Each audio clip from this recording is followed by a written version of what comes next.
The funeral home was supposed to be a sanctuary, a place where I could mourn my husband Daniel in peace, surrounded by the soft music he loved and the white roses I'd special ordered because they reminded me of our wedding day. Instead, I found myself staring into the lens of my cousin Vanessa's phone as she narrated my grief to her Instagram followers like some twisted nature documentary. "And here we have the grieving widow," Vanessa stage whispered, her voice dripping with fake sympathy as she zoomed in on my tear-stained face. "Look at those crocodile tears, everyone. She's really putting on a show." I'm Sophia Harrison, 31 years old, and I was burying the love of my life while my cousin turned it into content for her social media channels. Daniel had died suddenly 5 days ago, a brain aneurysm that took him from me in seconds. No warning, no goodbye, just gone. "Vanessa, please," I whispered, my voice hoarse from crying. "Not today." She laughed, actually laughed, at my husband's funeral. "Oh, she speaks. Everyone, say hi to Sophia. Or should we call her the pretend widow? We all know Daniel was planning to leave her." My hand shook as I gripped the pew. Around us, other mourners shifted uncomfortably. Daniel's colleagues from the architectural firm, our neighbors, his basketball buddies, all watching this spectacle unfold. "Tell them about the divorce papers, Sophia," Vanessa continued, waving her phone like a weapon. "Tell them how you trapped him with your fake pregnancy scare. Tell them how he was going to run away with." Stop. The word came out stronger than I felt. "Security, please remove her." But Vanessa just got louder, projecting for her audience. "Security, she's calling security on family. This is what she does. People, pushes away anyone who tells the truth. Poor Daniel never had a chance." The funeral director approached, but Vanessa sidestepped him, her phone still rolling. The viewer count on her screen showed 3,000 and climbing. Comments flooded in, hearts and laugh emojis dancing across my husband's funeral. "You want to know the truth?" Vanessa announced. "Daniel told me everything at Christmas, how she controlled the money, how she wouldn't let him see his friends, how she—" "Ma'am." A deep voice cut through her monologue. Behind Vanessa stood a man in an impeccable charcoal suit, his expression professionally neutral. I recognized him, Robert Winters, from the law firm handling Daniel's estate. Vanessa spun around, phone still recording. "Who are you? Another one of her paid actors?" "Robert Winters, senior partner at Winters Associates." He handed her a business card with one hand while pulling out his own phone with the other. "I represent Mrs. Harrison and the estate of Daniel Harrison. You're currently being recorded committing defamation, harassment, and intentional infliction of emotional distress at a funeral service." "I have free speech," Vanessa sputtered. "You have the right to speak, Mr. Winters agreed calmly, "and you'll have the right to defend that speech in court, particularly your false statements about divorce papers that don't exist, a pregnancy that was very real and tragically lost, and your claims about Mrs. Harrison's character that are demonstrably false." Vanessa's phone wavered. "You can't prove." "I can prove that Mr. Harrison updated his will 2 weeks ago to ensure, and I quote, my beloved wife Sophia receives everything, as she deserves nothing less than all my love even after I'm gone." He glanced at his phone. "I can also prove that you've been harassing Mrs. Harrison for years, stemming from a family dispute over inheritance." My heart stopped. "What inheritance?" Mr. Winters turned to me with a gentle expression. "I apologize, Mrs. Harrison. This wasn't how I planned to inform you. Your late grandfather, William Chen, left a sealed addendum to his will with instructions to be opened only upon certain conditions. Your husband's passing, tragically, met those conditions." Vanessa had gone pale. "That's impossible. Grandpa left everything to his grandchildren." "Yes, but with specific provisions." Mr. Winters pulled out a document. "In the event that any beneficiary publicly humiliates, harasses, or attempts to harm another beneficiary, their share is forfeit to the victim. Your livestream, Ms. Chen, just forfeited your entire inheritance to Mrs. Harrison." The phone slipped from Vanessa's fingers, clattering on the funeral home floor. She was still live. I could see the comment explosion from where I sat. "No," she whispered. "No, that was supposed to be mine. The portfolio, the properties, all of it. All of it now belongs to your cousin, Mr. Winters confirmed, whom you just broadcast to." He checked her phone. 12,000 viewers as a fraud and a liar, at her husband's funeral, while she's grieving a very real loss. I stood up slowly, my legs unsteady. "Vanessa, why do you hate me so much?" Her face contorted with rage. "Because you got everything. Grandpa's attention, Daniel's love, everyone always choosing perfect Sophia. And now you should leave." Mr. Winters interrupted, before I add criminal trespassing to the civil charges. But Vanessa wasn't done. She lunged for her phone, still broadcasting, and turned the camera back on me. She planned this. She knew about the will. She probably killed Daniel too. The slap echoed through the funeral home. Not from me, from Daniel's mother, Margaret, who had approached silently from behind. How dare you? Margaret hissed, her usual composure shattered. How dare you accuse my daughter-in-law of hurting my son? She loved him more than life itself. We all saw it. Every day for 8 years, we watched them love each other in a way that made the rest of us believe in soulmates again.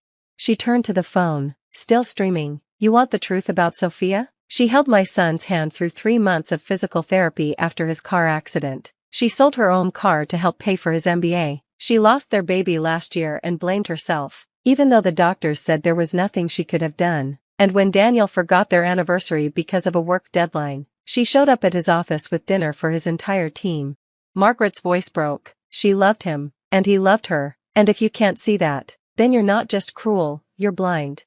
The funeral home had gone completely silent except for the sound of Margaret's quiet sobs. I reached for her, and she pulled me into a fierce hug. I'm so sorry, sweetheart, she whispered, so sorry you have to deal with this today.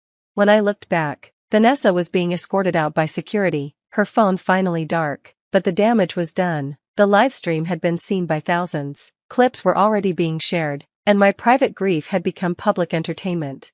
Mr. Winters approached carefully. Mrs. Harrison, I know this is overwhelming, but there are some urgent matters regarding the inheritance. Your grandfather's portfolio is substantial. How substantial? I asked numbly. Approximately $85 million in diversified investments, plus several properties, including a vineyard in Napa and a brownstone in Manhattan. The room spun. I sat down hard on the pew. Grandpa was rich? He was very private about his wealth, Mr. Winters explained. He built his fortune quietly through decades of smart investments. He was also, it seems, deeply concerned about how money might corrupt family relationships. I laughed bitterly. He was right about that. The livestream documentation will make our case ironclad, he continued. Your cousin broadcasted her own violations of the will's morality clause. She won't be able to contest it. I don't care about the money, I said honestly. I just want to bury my husband in peace.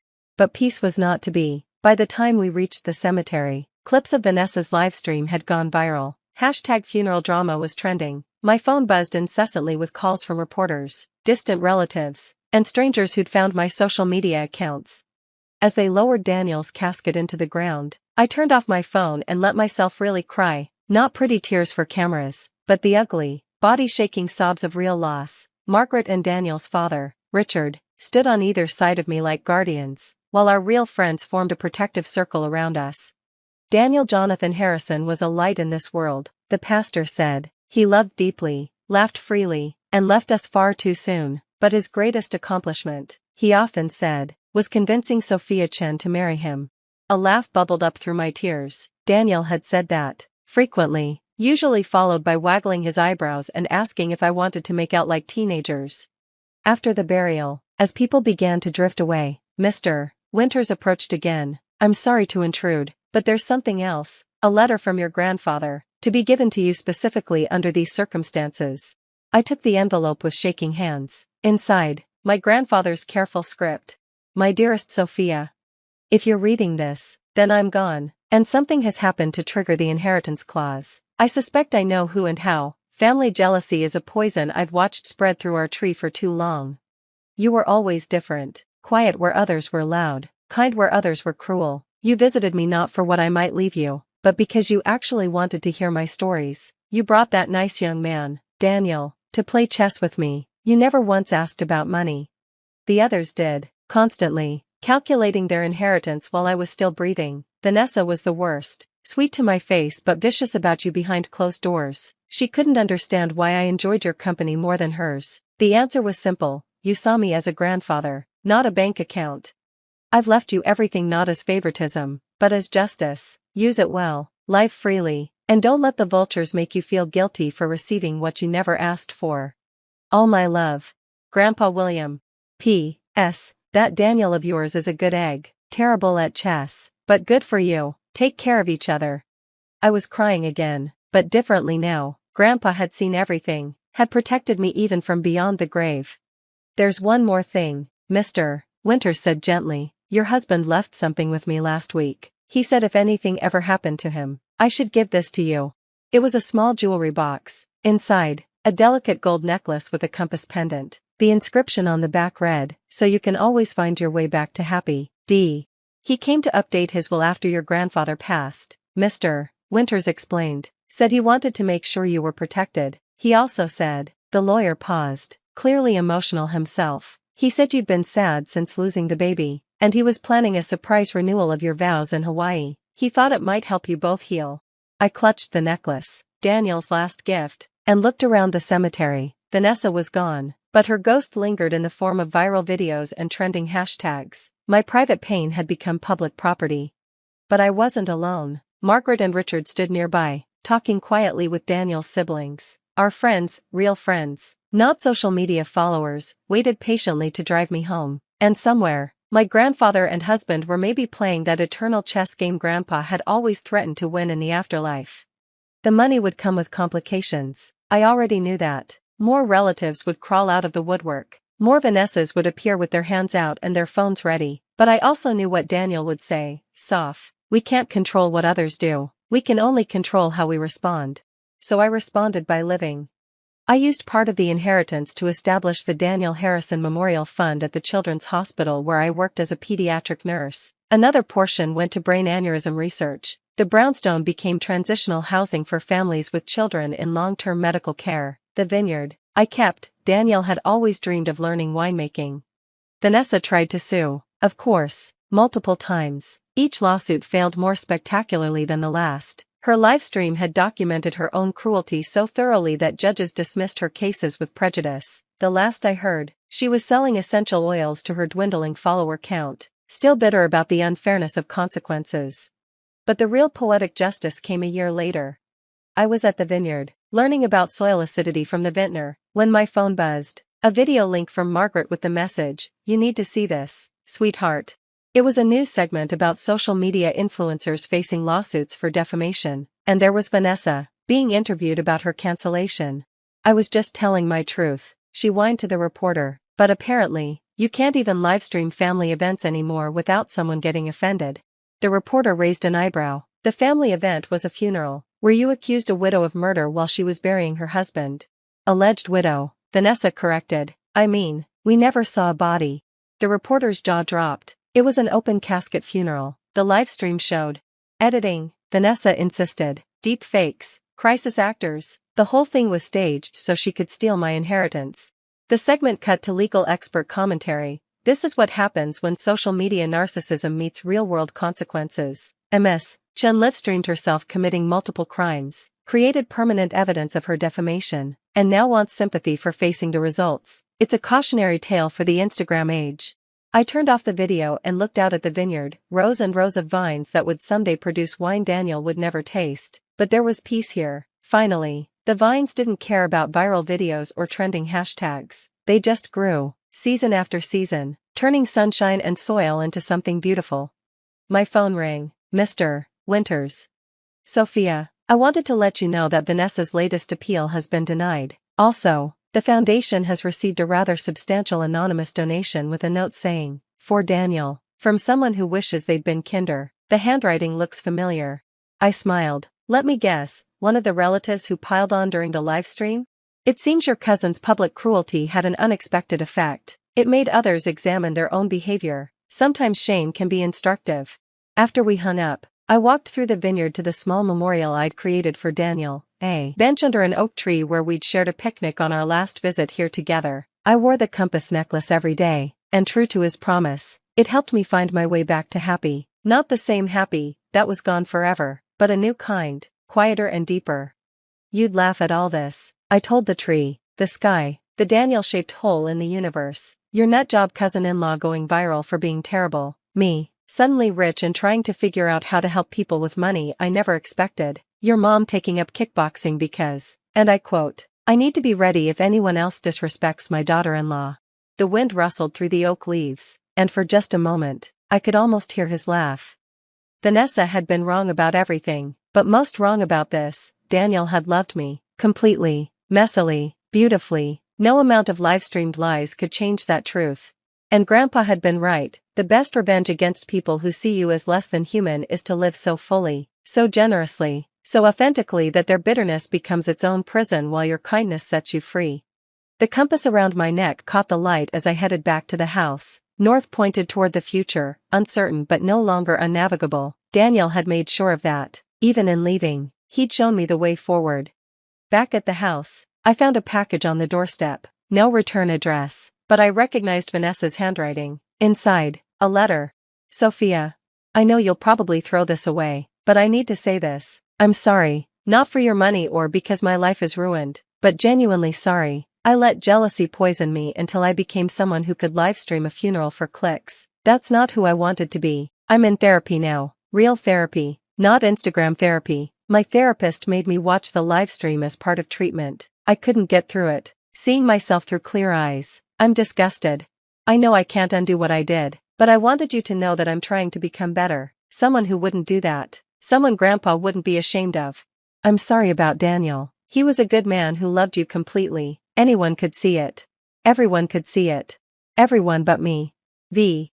I sat on the porch, reading and rereading the letter. Then I did what Daniel would have done. I chose grace. Not reconciliation, not forgetting, but the simple grace of believing people could change. I wrote back. Vanessa. Thank you for the apology. I hope therapy helps you find peace. Live well. Sophia. That night, I dreamed of Daniel for the first time since the funeral. We were in the vineyard. Older, grayer, laughing about something. When I woke, the grief was there but softer somehow, loss with love mixed in, like soil enriching the vines. Vanessa never contacted me again, but I heard through family that she'd deleted her social media, gone back to school, become a grief counselor. Sometimes our worst moments can redirect us toward our best selves. Sometimes it takes losing everything to find out who we really are. And sometimes, a grandfather's wisdom and a husband's love can protect us even after they're gone, leaving us rich in ways that have nothing to do with money and everything to do with knowing we were truly, deeply, unconditionally loved. The compass still points north. I still find my way back to happy, and somewhere in the vineyard, new life grows from old roots, proving that even after the hardest winters, spring comes again. Just different, but still beautiful. Still worth living for. The silk of my wedding dress whispers against the marble floor as I stand before the heavy oak doors of St. Augustine's Chapel. My hands smooth non-existent wrinkles, a nervous habit I've had since childhood. The September sun streams through stained glass, painting rainbow patterns across the ivory fabric I spent months selecting. In 20 minutes, I'll walk down that aisle to Gerald. A sharp knock shatters my reverie. 3 quick raps that seem to echo through the bridal chamber. Strange. Everyone who should be here already is. Come in? My voice lifts with uncertainty. The door opens, and a man I've never seen before steps inside. Tall, camera bag slung over one shoulder. Not one of our hired photographers. Anna? His voice is gentle. Too gentle. I'm Blair. And I think there's something you need to see before you go through with this. My stomach drops even before he pulls out his phone.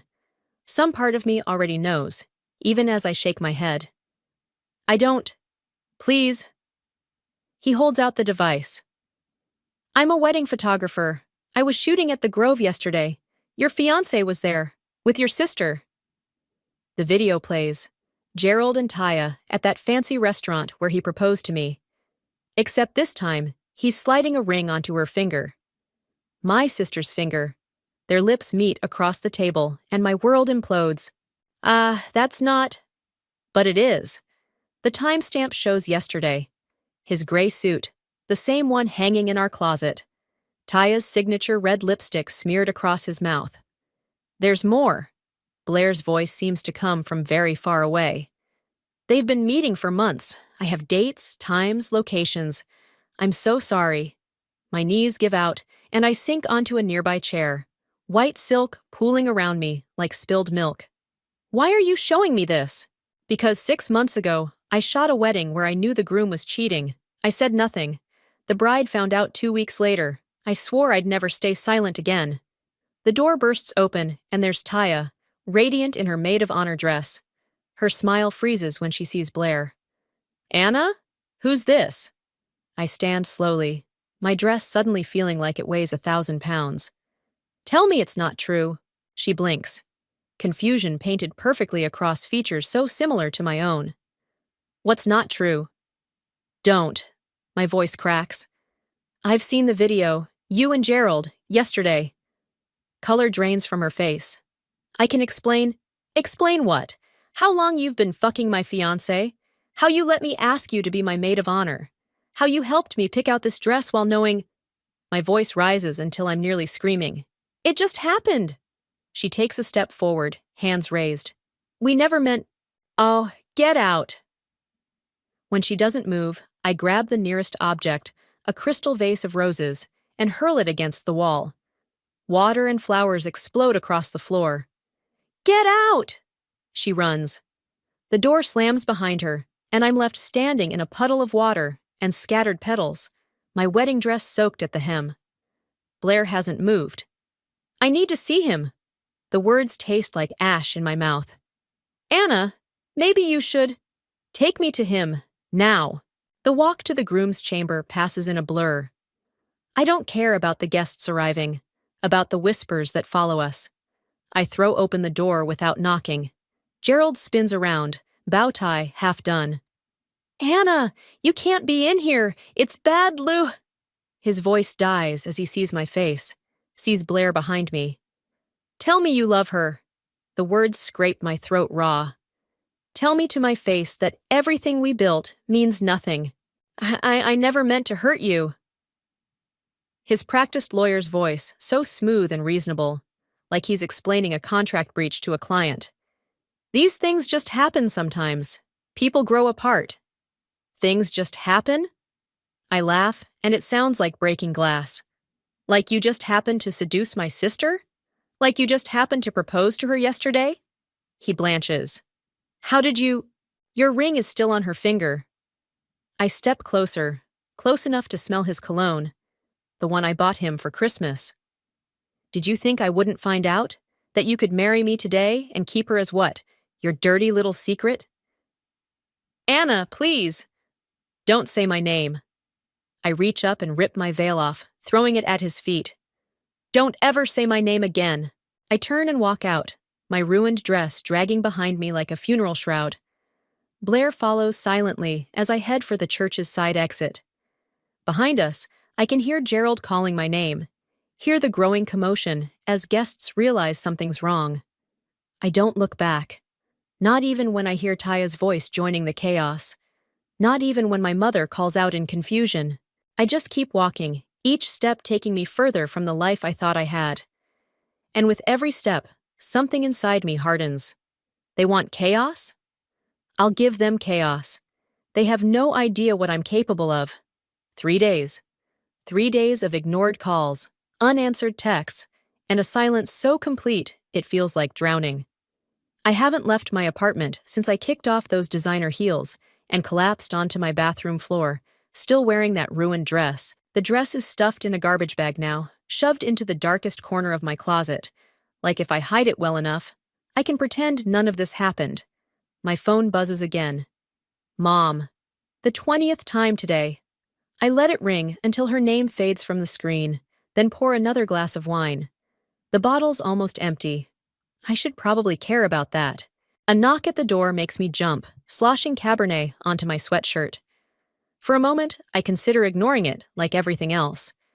But something about the pattern, 3 quick raps, seems familiar. It's Blair. He looks exactly like he did at the church, except now he's holding a thick manila envelope instead of a camera. How did you find my address? The same way I found out about Gerald and Taya. I'm good at what I do. He holds out the envelope. These are for you. Inside are photos, dozens of them, spanning months. Gerald and Taya at restaurants, parks, entering hotels. Each one dated, time-stamped. My sister wearing different outfits, but always that same red lipstick. My fiancé, ex-fiancé, looking at her the way he used to look at me. Why? My voice cracks. Why are you doing this? Blair leans against my doorframe. Because what they did was wrong. And because I think you deserve to know everything. Everything. He pulls out his phone, swipes through to show me another photo. This one's different. Gerald in his office, shaking hands with a man I don't recognize. Documents spread across his desk. That's Alexander, Blair says. Gerald's secret business partner, the one he never told you about. My head spins. What business partner? Gerald works for Harrison and Mills.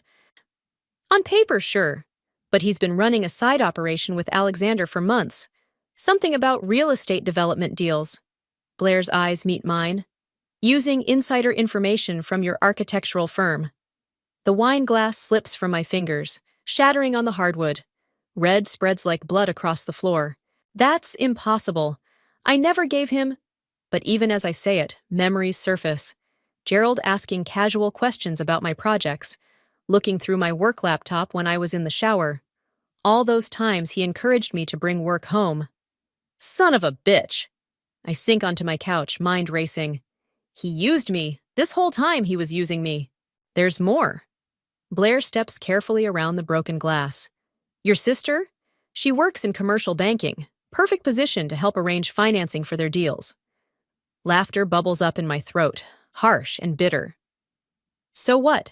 Their affair started as a business arrangement? How romantic. Anna, Blair's voice turns serious. They're planning something big, something that could tank your firm's reputation if it goes wrong. You need to... My phone rings again. This time it's Yusuf, my business partner. My stomach lurches as I answer. Anna, where are you? The Morgan Street project presentation is in 30 minutes. Reality crashes back. The biggest project of my career. How could I forget? I'll be there. Just stall them. I hang up and look at Blair, still standing there with his envelope of destruction. Why should I trust you? I don't even know you. Because I have nothing to gain by lying. He sets the envelope on my coffee table. And because you're not the only one they've hurt. Before I can ask what he means, he's gone, leaving me with a floor full of broken glass and evidence of betrayals I never saw coming. My phone pings with a text from Taya. Please talk to me. I can explain everything. Another from Gerald follows. Don't do anything rash. We should discuss this like adults. Like adults. Like I'm the unreasonable one for being upset about their betrayal. About them using my work, my trust, my love against me. I look at my reflection in the window. Messy hair, wine-stained sweatshirt, eyes red from crying. This isn't me. This isn't the Anna who graduated top of her class, who built her firm from nothing, who never backs down from a fight. The Morgan Street presentation can wait. I have a new project now. I pick up Blair's envelope and start spreading photos across my coffee table. Each one a piece of evidence, each one a weapon. They want to play games with my life? Fine. But they're about to learn I'm not just some architect who designs other people's dreams. I'm the woman who's going to tear their whole world down. Gerald's spare key burns in my palm as I stand outside his apartment door. Our apartment, until 3 days ago. Funny how quickly ours becomes his. It's 2 p.m. on a Wednesday. He should be at the office, probably schmoozing clients or plotting with Alexander. Still, my hand trembles as I slide the key into the lock. The apartment smells different. Taya's perfume lingers in the air, jasmine and betrayal. I force myself to breathe through my mouth as I move through rooms that feel like a museum of my former life. Photos of us still hang on the walls. I should take them down, but that's not why I'm here. His home office. The door's locked, but I know where he keeps the key, taped under his desk drawer. Some habits don't change. Inside, everything looks normal at first glance. The same leather chair where he'd work late into the night. The same pretentious law books lining the walls. But now I notice things I missed before. A second phone charger. A woman's hair tie on the desk. My sister's hair tie. Focus, Anna. I start with the filing cabinet. Tax records, investment statements, property deeds. Nothing unusual. But there, in the back of the bottom drawer, a manila folder labeled Private Holdings. My hands shake as I open it. Inside are documents about a development project. The Riverside Complex. My firm's biggest competitor lost the bid for this last month. According to these papers, Gerald and Alexander are silent partners in the development company. The dates line up perfectly with when Gerald started asking about my work. A noise in the hallway makes me freeze. Keys jingling, footsteps. I shove the folder back, heart pounding. The front door opens. Gerald? Taya's voice. Are you home early? Shit. Shit. Shit. I ease the office door closed, looking frantically for somewhere to hide. The closet's too obvious. Under the desk? Behind the curtains? Her footsteps approach. I'm out of time. The door opens, and there she is. My sister stares at me like she's seeing a ghost. Anna? Her voice cracks. What are you doing here? I straighten up, clutching the folder behind my back. I could ask you the same thing. This isn't your apartment. It's not yours anymore either. She takes a step forward. You need to leave. Or what? You'll tell Gerald? Go ahead. Add it to the list of things you've told him behind my back. That's not fair. Her eyes fill with tears. Always the victim, our Taya. You don't understand. I understand plenty. I edge toward the door. I understand you're helping him steal insider information from my firm. I understand you're both using me to make yourselves rich. She pales. How did you? What I don't understand is why. My voice breaks despite my best efforts. I'm your sister, Taya. Your big sister.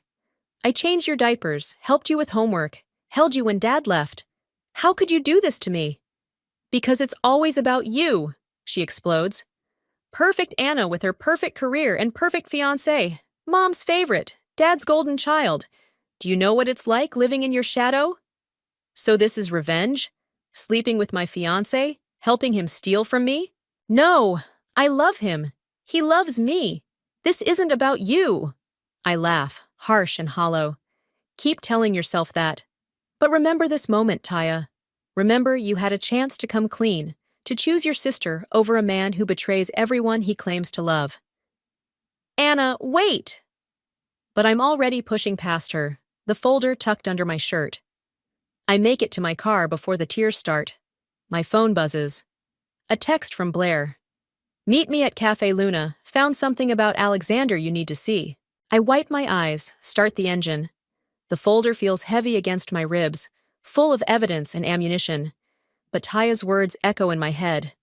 Perfect Anna, Mom's favorite, living in your shadow. How long had she felt that way?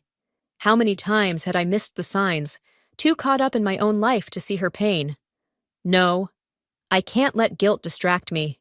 They made their choices. Now it's time to make mine. I pull up Blair's contact and type. On my way. But first, I need you to help me understand something in these development documents. Ever heard of the Riverside Complex? His response comes instantly. That's the one. Alexander's whole operation depends on it. Why? I smile, thinking of the folder hidden under my shirt. Because I just found proof that my ex-fiancé and his partner have been insider trading, and I know exactly who to send it to. Sometimes the best revenge isn't about destroying someone's future, it's about exposing their past. Cafe Luna's afternoon crowd provides perfect cover as I slide into the booth across from Blair. His laptop is open, screens reflecting in his glasses. He doesn't look up. You're late. Had an unexpected run-in with my sister. I pull out the folder. But I got what we needed. Finally, he meets my eyes. You confronted her? She showed up while I was searching Gerald's office. My hands shake slightly as I spread the documents across the table. Found these. Proof they're using inside information from my firm. Blair studies the papers, frowning. This is bigger than I thought. Look at these signatures. Alexander's not just Gerald's partner. He's the mastermind. What do you mean? He turns his laptop toward me. On screen is a news article from 2 years ago. Developer faces allegations of corporate espionage. So, Alexander's done this before, Blair explains. He finds vulnerable companies, plants people inside them, extracts information. Gerald's just his latest puppet. My coffee turns bitter in my mouth. And Taya? Probably didn't know at first. Alexander likes using personal relationships as leverage. Once she was in too deep, stop. I press my fingers to my temples. Just stop making excuses for them. I'm not. I'm showing you what we're really dealing with. Alexander's dangerous, Anna. He's ruined people for less than what you're planning. A message pops up on my phone. Yusuf, need to talk. Urgent. I have to go. I start gathering the documents. My business partner. Blair's hand catches mine. Wait, there's something else you need to see. He pulls up another file. Photos of Alexander with various people, all taken through windows or from across streets. All candid. All clearly surveillance shots. Why do you have these? My voice sounds distant to my own ears. Who are you, really? He closes the laptop slowly. I told you I was a wedding photographer. I am. But I also do other kinds of photography, for people who need evidence. You're a private investigator. Sometimes, mostly I help people who've been wronged find justice. His eyes hold mine. Like Alexander's last victim hired me to do. The pieces click together. That's how you knew about Gerald and Taya. You were already watching Alexander. Yes. And now I'm warning you. If you go after Gerald directly, Alexander will destroy you. We need to be smarter. My phone buzzes again. Yusuf. They're here. Where are you? Who's there? Blair asks, reading over my shoulder. I don't know, but... My voice dies as another message appears. This one from Gerald. Hope you're ready to be reasonable. Meeting your partner now. Ice floods my veins. They're at my office. Gerald and Alexander. They're meeting with Yusuf. Anna, don't! But I'm already running. Documents clutched to my chest. Heart pounding in rhythm with my feet on pavement. The office is 3 blocks away. Each step feels like an eternity. I burst through the glass doors, just as Gerald, Alexander, and Yusuf emerge from the conference room. They all turn to stare at me, disheveled, breathing hard, probably looking half crazy. Anna, Gerald's lawyer voice, smooth as oil. Perfect timing. We were just discussing the Riverside situation with Yusuf. Alexander steps forward, hand extended. Tall, elegant, everything about him screaming old money and influence. So this is the talented architect I've heard so much about. I ignore his hand. Yusuf, whatever they're offering, don't trust them. Anna. Yusuf's face is tight with concern. They have majority investor support. The board's voting this afternoon. Voting on what? The merger. Alexander's smile doesn't reach his eyes. Your firm's expertise combined with our resources. Everyone wins. How everyone except the people you steal from? I pull out the documents with shaking hands. I have proof of what you've been doing. The insider trading, the corporate espionage. Anna, stop! Gerald steps between me and Yusuf. You're upset about personal matters. Don't let that cloud your professional judgment. Personal matters? I laugh, high and sharp. Like you sleeping with my sister while stealing my work? The office goes silent. Yusuf's eyes widen. Even Alexander's smile slips. Perhaps, Alexander says carefully, we should continue this discussion privately. No? I meet Gerald's eyes. No more private discussions. No more secrets. I turn to Yusuf. Give me 1 hour. Let me show you what they really are before you sign anything. Yusuf looks between us, then nods slowly. 1 hour. You're making a mistake, Alexander says softly. Some doors can't be unopened. I think of Taya's tears, of Blair's warnings, of everything I stand to lose. Then I think of everything I've already lost. Good, I say, and my voice doesn't shake at all, because I'm done with closed doors. Let them come. I'm ready to tear this whole house of cards down. The hospital corridor stretches endlessly before me, antiseptic and unforgiving. Mom's text came just as I was preparing my evidence for Yusuf. Emergency room, come now. I find her in a curtained alcove, pale against white sheets. Monitors beep steadily beside her. The sight stops me cold. She looks so small. Mom? Her eyes flutter open. Anna, you came. Of course I came. I take her hand, noting how cold her fingers feel. What happened? Just a spell, blood pressure. She waves her free hand dismissively. The doctor says it was a minor heart attack. Taya's voice behind me makes me stiffen. Which you'd know if you answered your phone. I turn slowly. My sister looks exhausted, her makeup smeared like she's been crying. How long have you been here? 3 hours, since she collapsed at lunch. Taya's eyes are accusatory. While you were busy plotting revenge. Girls! Mom's voice is weak but stern. Not here. A doctor appears, clipboard in hand. He explains things like stress-induced cardiac event and contributing factors, while I try to breathe around the knot in my throat. When he mentions family history, I remember Dad clutching his chest 6 years ago. Another heart attack in this same hospital. She needs rest, the doctor concludes. And peace, no stress. Taya and I exchange glances. Peace, right. I'll stay, we say simultaneously. Mom sighs. Both of you out. I need to sleep, and you need to talk. Mom? Now! Even pale and tired, she manages to sound commanding. Fix this. The hospital cafeteria is nearly empty. Taya picks at a muffin while I stare into coffee that tastes like warm dishwater. The merger vote is in 40 minutes, she says finally. I know. If you show those documents to Yusuf, Gerald will lose everything. I look up sharply. Is that what you're worried about? Gerald's career? Mom is in the hospital. Because of us! Taya's voice cracks. Because we're tearing this family apart. You think I don't know that?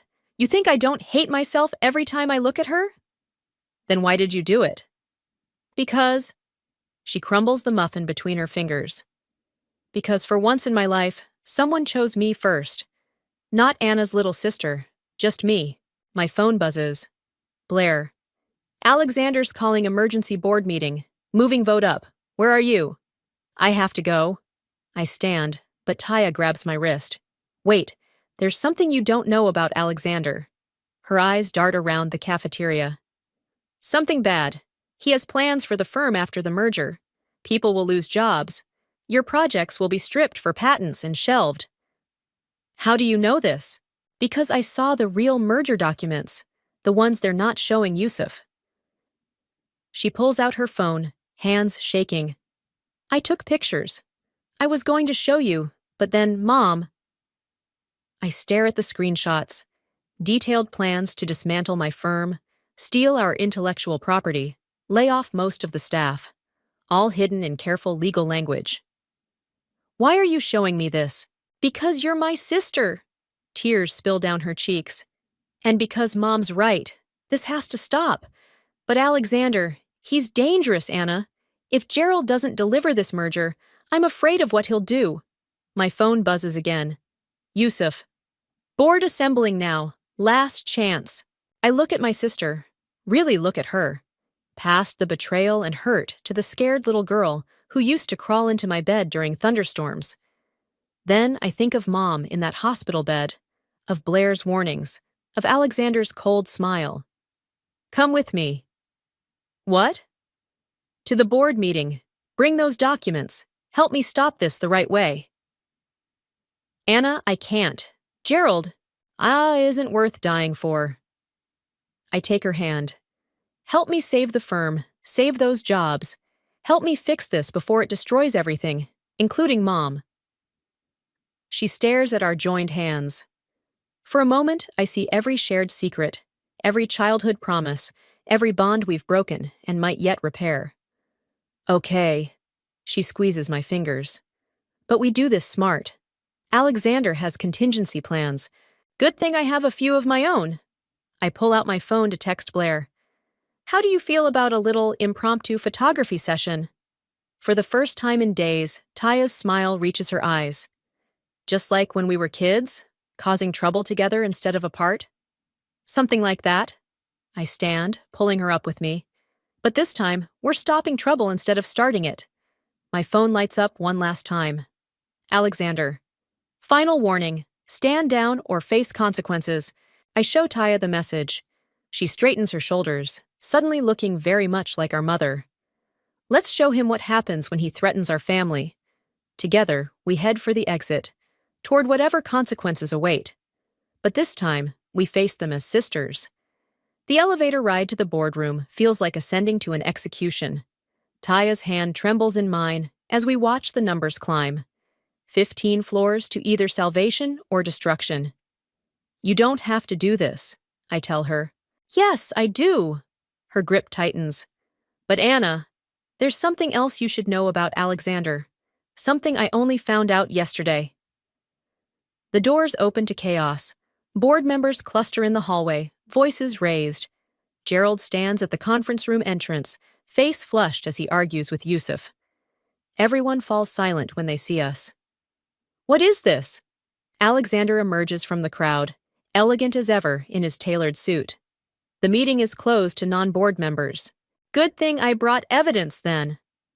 I step forward, Taya's documents clutched to my chest. Evidence of your real plans for this merger. Gerald moves toward us. Taya, what are you doing? The right thing. Finally! Her voice shakes but holds firm. Show them, Anna. I start distributing the screenshots, watching faces change as they read. Confusion, shock, anger. Alexander's mask doesn't slip, but his eyes turn glacial. These documents are clearly fabricated, he says smoothly. A desperate attempt by a jilted woman to... They're real! Taya's voice cuts through the murmurs. I took those photos myself, from Gerald's private files. Gerald goes pale. You did what? Oh, she did more than that. Blair's voice makes everyone turn. He stands in the doorway, laptop open. She also recorded your conversation last week about the patent theft plans. Alexander's composure cracks. This meeting is adjourned. Security is busy dealing with the SEC agents in the lobby, Blair finishes. They're very interested in those insider trading records Anna found. Chaos erupts. Board members shouting, papers flying, phones appearing to record everything. Through it all, Alexander stays eerily still, staring at me. You have no idea what you've done. His voice carries despite its softness. How far the consequences will reach. I know exactly what I've done. I match his stare. I've stopped you from destroying everything my firm built, everything my father built. His laugh chills my blood. Your father? Oh, this is delicious. He turns to Taya. You didn't tell her, did you? Taya's hand slips from mine. Don't. Tell me what? I look between them. Taya, your father didn't just leave 6 years ago, Alexander says, smile widening. He sold his shares in the firm, to me, right before his convenient heart attack. The room spins. You're lying. Anna. Taya's voice breaks. That's what I was trying to tell you. Dad, he was working with Alexander back then, when things went wrong. He chose to disappear rather than face the consequences, Alexander finishes. Like father, like daughter, always running from hard truths. Shut up! The scream tears from my throat. You're lying, all of you! Anna, wait. Taya reaches for me, but I'm already moving, shoving through the crowd toward the exit. Gerald blocks my path. You need to listen. My palm cracks across his face before I realize I'm going to slap him. The sound echoes in sudden silence. Don't ever tell me what I need again. Blair appears at my elbow. SEC agents are coming up. We need to get out of my way. I push past him, past all of them. Just everyone stay away from me. The elevator doors close on their voices. I press the lobby button with shaking fingers, then slide down the wall as my legs give out. My phone buzzes. A text from an unknown number. Your father says hello from Vancouver. Then another. Shame if your mother had another stress incident. The threat lands like a physical blow. I think of Mom in that hospital bed, of Dad's disappearance, of everything Alexander has already taken from my family. The doors open to suited agents flooding the lobby. Blair must have called them, thinking he was helping. but all he's done is force Alexander's hand. My phone buzzes again. This time it's Taya. Where are you? Don't run. Please, we can fix this together. Fix this? How do you fix learning your whole life is built on lies? How do you fight someone who's been pulling strings since before you knew there was a game? The answer hits me as I watch the agents stream toward the elevators. You don't fight on their terms. I text Blair. Need everything you have on Alexander, all of it. Then Taya. Meet me tonight. Bring Dad's old files. Time to write our own ending. Finally, I text the unknown number. Touch my mother and find out exactly how much like my father I'm not. Alexander wants to play with threats and shadows? Fine. But he's about to learn that some daughters don't run. They burn everything down instead. Rain hammers against the windows of Dad's old lake house, each drop an accusation. 6 years of dust coats everything, but his presence lingers like a ghost. The same leather chair, the same heavy desk, the same filing cabinets where Taya and I used to play hide and seek.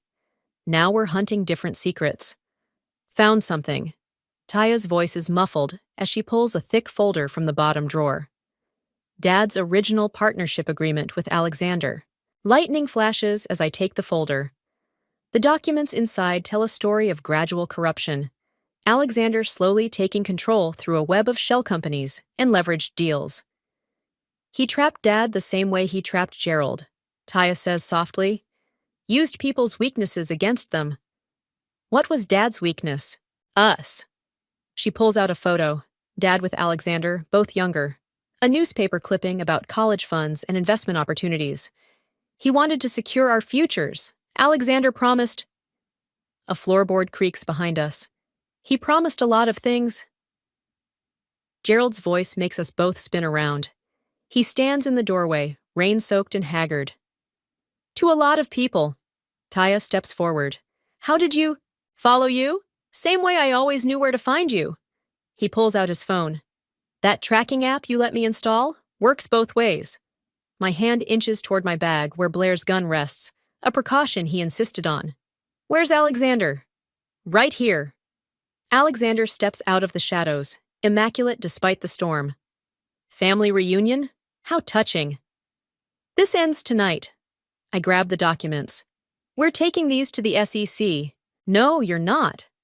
Alexander's smile doesn't waver as he pulls out a phone. Because in exactly 1 minute, unless I send a specific text, certain photos will be sent to the medical board. Photos of your mother's doctor accepting bribes to manipulate her treatment. The room goes cold. You wouldn't. Wouldn't I? Ask your father. Oh, wait. He checks his watch. 40 seconds. Don't. Gerald steps forward. This isn't what we discussed. Plans change. Alexander's eyes never leave mine. 30 seconds. Wait. Taya moves between us. I have something you want more. Dad's real ledger, the one that proves where all the money went. Alexander's smile slips. You're bluffing. Am I? She pulls out her phone. 10 years of transactions. Every bribe, every shell company, every cent you stole. One button, and it goes to every financial authority in the country. 15 seconds, Alexander says, but his voice wavers. Taya, don't. Gerald reaches for her. He'll what? I cut in. Kill us like he killed Dad? Silence crashes like thunder. I didn't kill anyone. Alexander's mask cracks. Your father ran because he was weak, because he couldn't handle. Handle what? A new voice asks. We all turn. There in the doorway stands our father. He looks older, grayer, but his eyes are the same. Handle discovering your partner was embezzling millions. Handle the threats against his family? Dad? Taya's voice breaks. Alexander's phone clatters to the floor. Impossible. You're in Vancouver. Was in Vancouver, until Blair found me. Dad steps into the room. Hello, Alexander. We need to talk about those ledgers. You have no proof. Actually, Blair says, appearing behind Dad with several SEC agents. They have everything, including your conversation just now. Everything happens at once. Agents swarming in. Alexander lunging for his phone. Gerald trying to run. but all I can see is Dad's face as he looks at Taya and me. "I'm so sorry," he whispers. "I thought I was protecting you by leaving." "You weren't." The words taste like tears. "But you can protect us now. Tell them everything." Hours later, I stand on the lake house porch, watching Alexander and Gerald being led to separate cars. Taya leans against the railing beside me, Dad's arm around her shoulders. "Mom's doctor called," she says quietly. "The real one. She's being released tomorrow." "Good." I watch the rain slow to a drizzle. "Think she'll forgive us for all this? For taking down the man who destroyed our family? For bringing Dad home?" Taya smiles. A real smile, like when we were kids. "I think she'll manage." Blair approaches, tucking away his badge. His real badge, as it turns out. "SEC wants statements tomorrow. And Anna, there's something else you should know about the firm." "Let me guess. More secrets?" "No." He grins. "The board voted. They want you as CEO." I look at my sister, at our father, at the life we're piecing back together from broken things. "Only if Taya comes back as CFO." She stares at me. "After everything I did?" "Because of everything you did to make it right." Dad squeezes her shoulder. "Sometimes the strongest foundations are built on repaired cracks." The architect in me knows he's wrong. Structurally speaking, cracks always leave weakness. But maybe families are different. Maybe they're stronger where they've been broken and healed. Maybe that's what makes them worth fighting for. The morning sun streams through my office windows. My father's old office, now mine. The nameplate arrived yesterday. "Anna, Chief Executive Officer." It still feels surreal. A knock at the door interrupts my thoughts. Blair enters without waiting for a response. Typical investigator style. "Final depositions are done," he says, dropping a thick file on my desk. "Alexander and Gerald took the plea deals." "Prison time?" 8 years for Alexander, 5 for Gerald, with restitution payments. He hesitates. "There's something else. We found evidence of another partner, someone who helped them hide the money." My stomach tightens. "Who?" "Your mother." The world tilts sideways. "That's impossible. She was protecting you. All of you." Blair slides another document across my desk. "She tracked every transaction, kept records of everything Alexander did. She's the one who helped your father disappear when things got dangerous." I stare at the familiar handwriting. Mom's neat columns of numbers, dates, names. A parallel ledger tracking Alexander's crimes. Does Taya know? I'm about to. My sister appears in the doorway, looking sharp in her new CFO suit. "Mom just told me everything. That's why she had the heart attack. Stress from keeping the secret all these years." I think of Mom in her hospital bed, of all the times she urged me to let things go, to walk away. She wasn't being passive. She was trying to protect me from what she already knew. Where is she now? Conference room, with Dad. Taya's voice catches. And the SEC agents. We find them surrounded by papers and coffee cups. Mom looks up as we enter, her eyes tired but clear. "I suppose you have questions?" "Just one." I sit across from her. "Why didn't you tell us?" "Because I needed proof. Real proof, not just suspicions." She spreads out her records. "I've been building this case for 10 years, waiting for the right moment." "The heart attack wasn't real, was it?" Taya asks quietly. Mom's smile is slight but fierce. "Let's just say certain doctors owe me favors. I needed everyone distracted while I gathered the final pieces." Dad reaches for her hand. "I wanted to come back so many times, but Olive insisted we wait until we could take Alexander down completely. So when I found those documents in Gerald's office," I start, "I made sure they'd be there." Mom's eyes meet mine. "I knew my daughter. Knew you'd never stop digging once you discovered the betrayal. I just had to point you in the right direction." "You manipulated me." The realization stings. "All of us." "No." She squeezes Dad's hand. "I gave you the tools to save yourself, to save our family. There's a difference." Taya laughs suddenly. "Oh, God! The tracking app on my phone. You installed it, didn't you? Not Gerald. Ah, a mother uses whatever weapons she has. Mom's smile fades. I'm sorry for the pain you both endured, but I couldn't let Alexander destroy another generation of our family. Blair clears his throat. Mrs. Olive, the agents need your official statement. She nods, standing. Remember when you were little, and you'd build towers with blocks? They'd always fall, but you'd build them higher next time. Because we were stubborn, I say. Because you understood that sometimes things need to fall so we can build them better. She touches my cheek. You're CEO now. Build it better. Later, in my office, Taya helps me pack Dad's old things. Each object feels different now, weighted with new understanding. You know what this means? She asks, holding up his old calculator. All those times we played hide and seek in here, Mom and Dad were hiding something much bigger. I take the calculator, turn it over. A small SD card falls out. They never stopped protecting us, even when we thought they'd failed. So what now? We just run the company? Pretend everything's normal? I look out at the city skyline, the same view Dad had all those years. Nothing's normal, but maybe that's good. I hand her the calculator. Maybe we build something new, together. She smiles. That real smile again. Think we can? After everything? Mom's right. We're stubborn. I pick up my nameplate, run my fingers over the letters. And we've learned from the best about keeping secrets. Speaking of secrets, Taya pulls out her phone. Blair asked me to dinner. I laugh. Our investigator and our CFO? That should be interesting. More interesting than a CEO who's dating her ex-fiancé's defense lawyer? Yusuf is not. I stop at her knowing smirk. How did you... Please, I'm your sister. I know your tells. We stand together at the window, watching the sun paint the city gold.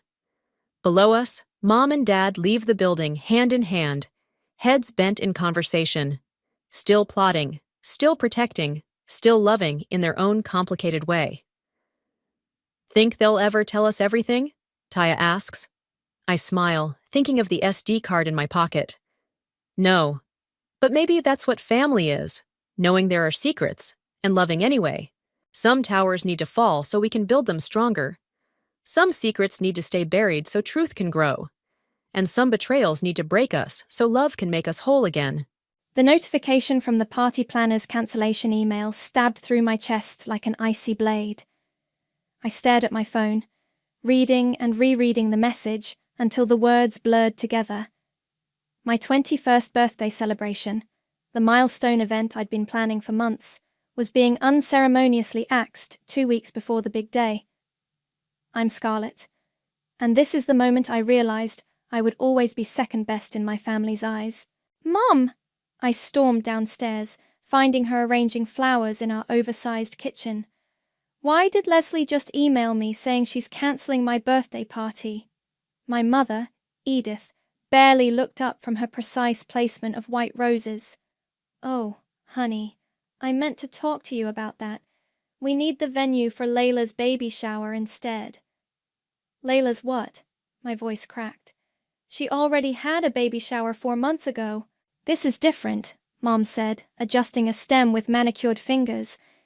It's a sprinkle, a smaller celebration for her second pregnancy. You know how important this is for your brother and his wife. I gripped the kitchen counter until my knuckles turned white. More important than my 21st birthday. Don't be dramatic, Scarlett. We can celebrate your birthday another time. Family comes first. I am family! The words exploded from my mouth. Or did you forget that detail somewhere between Bryce's law school graduation party and Layla's third engagement celebration? Mom finally looked up, her expression a perfect mask of controlled disappointment. Lower your voice. This isn't a discussion. The decision's been made.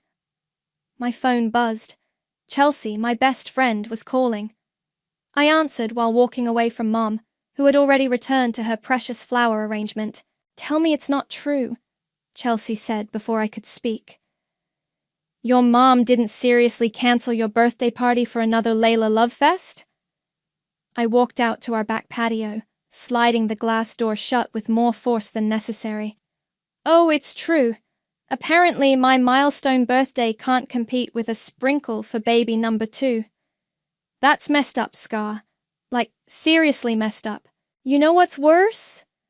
I watched a hummingbird dart between Mom's prized gardenias. Dad didn't even try to stop her. He just sat there reading his newspaper this morning when she made the call. What are you going to do? I hadn't told anyone yet, but I'd been building a decent following on social media over the past year.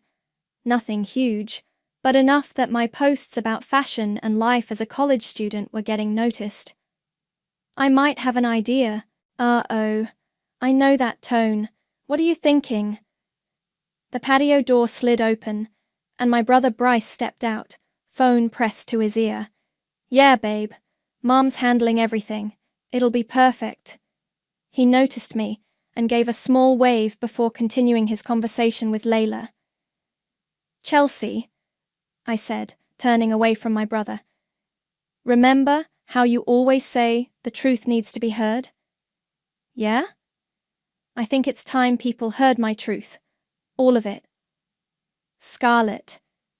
Chelsea's voice held a warning note. I've got to go. Coming over later? Of course. Someone has to keep you from doing something crazy. I ended the call just as Bryce finished his. Hey sis, he said, looking apologetic. Mom told me about the party. I'm really sorry. Are you? I met his eyes. Sorry enough to tell Layla to pick another day. He ran a hand through his perfect hair, the golden boy's trademark move. Come on, you know I can't do that. Layla's already sent out invitations. Right, because heaven forbid anyone disappoint Layla. I headed for the door. Congratulations on the baby, by the way. I'm sure it'll be just as perfect as everything else in your life. Scarlett, wait! But I was already inside, climbing the stairs to my room. My hands shook as I opened my laptop and started typing. My name is Scarlett, and this is the story of how my family cancelled my 21st birthday party for my sister-in-law's second baby shower.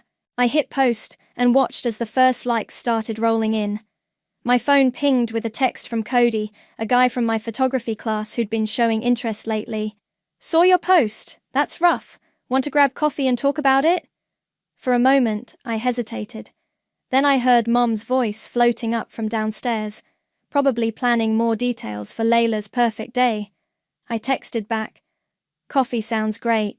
And Cody? I have a feeling this story's just getting started. As I grabbed my keys and headed out, I could already see the comment count climbing on my post. Maybe it was time the world saw behind the carefully maintained facade of the Murray family. Maybe it was time they all learned what it felt like to be the one who didn't matter. The coffee shop buzzed with afternoon energy as Cody slid a steaming latte across the table to me. My phone hadn't stopped vibrating since I'd made the post 2 hours ago. So, how many views are we talking about? Cody leaned forward, his green eyes curious beneath his messy dark hair.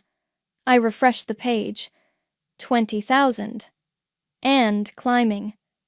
My hands trembled slightly as I picked up the cup. I've never had anything blow up like this before. Have you read the comments? Some. I pulled up the thread. Listen to this one. Your family's treatment is textbook narcissistic behavior. My heart breaks for you, and I hope you realize you deserve better. Cody nodded thoughtfully. They're not wrong. My phone lit up with Chelsea's face. Hey, where are you? She demanded when I answered. I just got to your house and your mom said you stormed out. I'm at Riverside Coffee with Cody. Come join us? On my way. Don't do anything dramatic until I get there. I hung up and noticed Cody studying me. What? You're planning something bigger than just this post, aren't you? Before I could answer, my phone buzzed with a text from Mom. The caterer needs final numbers for Layla's shower by tomorrow. Please confirm you're attending. Unbelievable, I muttered, showing Cody the message. She really expects me to sit there and celebrate while everyone pretends it's not supposed to be my birthday. What are you going to say? I typed quickly. Don't worry, Mum. I'll be there. Then I looked up at Cody with a smile that wasn't entirely innocent. Just not in the way she expects. Chelsea burst through the door, her curly hair wild from the wind. Okay, spill. What's the master plan that's going to get you disowned?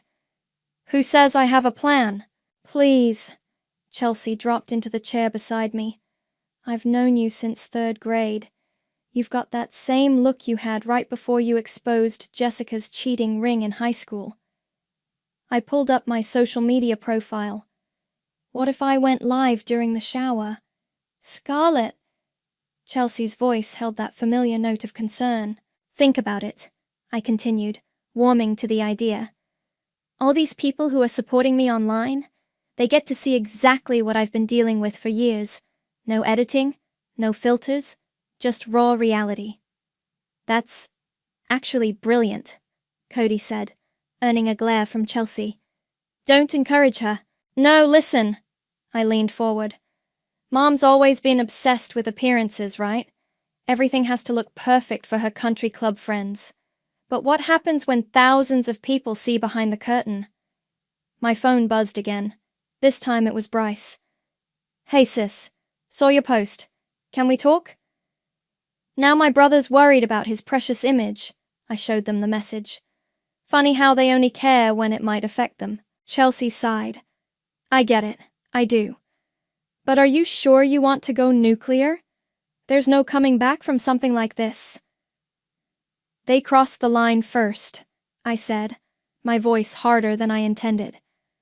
21 years of being the family afterthought, and they couldn't even let me have this one day. Cody reached across the table and squeezed my hand. Whatever you decide to do, I'm in. Me too, Chelsea added reluctantly. Someone has to help you minimize the damage. I pulled up my calendar and created an event for next Saturday, the day of the shower, my birthday. Operation Truthstream is a go. Just then, my latest post update showed a comment that made my heart stop. Is this the same Murray family that's always in the society pages, the ones with that big charity foundation? Oh God. Chelsea peered at my screen. Your mom's going to have a meltdown when this hits her social circle. Good, I said, but my voice wavered slightly. Maybe she'll finally understand how it feels to be humiliated. Cody caught my eye. You okay? Yeah, I nodded, straightening my shoulders, just realizing there's no turning back now. My phone lit up with another text from Mom. Layla's asking about your cake preference for the shower. Chocolate or vanilla? I showed the others. She's really asking about cake preferences for a party that replaced my birthday. That's it. Chelsea grabbed my phone and started typing. I'm helping you set up the live stream right now. These people need a reality check. As Chelsea and Cody huddled around my phone, planning camera angles and timing, I watched my original post's numbers climb higher and higher. By Saturday, my family would learn that their perfect image wasn't as unshakable as they thought. And maybe, just maybe, they'd finally see me. Saturday morning arrived with the kind of perfect weather my mother always seemed to manifest for her events. I positioned my phone carefully in the decorative vase on the corner table, angling it for the best view of our living room. The screen showed live viewers, 47. People were already waiting. Testing, testing, I whispered into my earpiece. Chelsea, can you hear me? Loud and clear, her voice crackled through. Cody's monitoring the comment feed from his place. You're good to go. The front door opened, and Layla swept in wearing a flowing maternity dress, Bryce trailing behind with gift bags. Scarlett, you're here early. Wouldn't miss it, I smiled, adjusting my own birthday dress, the one I'd bought months ago for my party. Need any help setting up? Oh, sweetie, no. Mom appeared from the kitchen, wearing her signature hostess smile. You know I handle all the arrangements. Why don't you help Layla get comfortable? The viewer count ticked up, 158, 239, 305. Layla settled onto the specially arranged chair, decorated with pink and blue ribbons, while guests began arriving. Each one cooed over her tiny baby bump, while I stood in the corner, supposedly managing the guest book. "Your mum really outdid herself," one of Mum's friends gushed. "Although, isn't this around your birthday, dear?" "Actually, it's today," I said clearly, knowing my phone would pick it up. The live feed exploded with angry emoji reactions. "Oh!" The woman's face fell. I didn't realize." "Don't worry about it," I smiled. "Apparently, second baby showers take priority over 21st birthdays in this family." The viewer count hit 1,000. Mum appeared with champagne flutes, sparkling cider for Layla, of course. "Everyone, gather round. We're about to start the games." I watched through my phone's view as Mom orchestrated her perfect party. The comments scrolled faster than I could read. "This is painful to watch. That poor girl. Someone needs to call these people out. Scarlett," Chelsea's voice came through my earpiece, "you're trending. This is getting big." Bryce approached me with a glass of champagne. "Hey, you okay? You seem quiet." "Just enjoying the show," I said, loud enough for the mic to catch. "It's not every day you get to celebrate your birthday by watching everyone fawn over someone else's second baby shower." His face fell. "Listen, about that." "Bryce," Layla called, "we're opening presents." The viewer count passed 5,000. I watched as Layla opened gift after expensive gift. Designer baby clothes, custom furniture, a stroller that probably cost more than my first car. Mum documented everything in her party planning notebook, the same one she'd used to plan my cancelled celebration. "And this," Mum announced, "is a special gift from the grandparents-to-be." She handed Layla an envelope. Inside was a check that made Layla gasp. "This is too much." "Nothing's too much for our grandchild," Dad said, beaming. The comments section exploded. "But they cancelled their daughter's birthday? This family is toxic AF.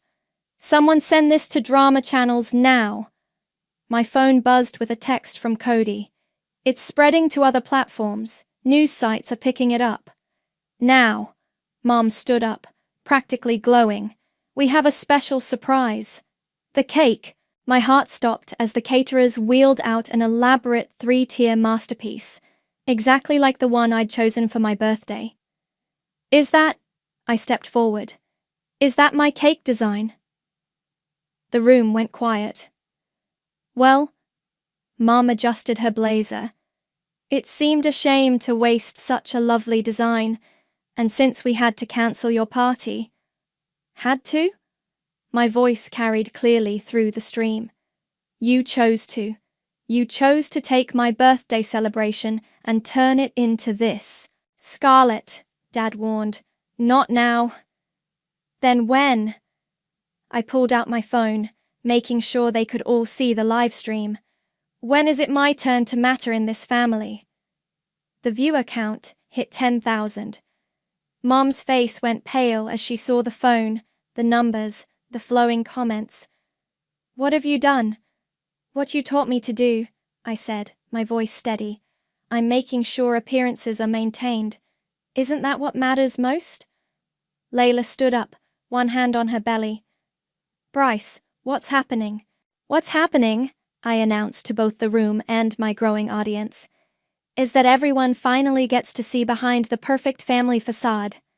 Happy birthday to me."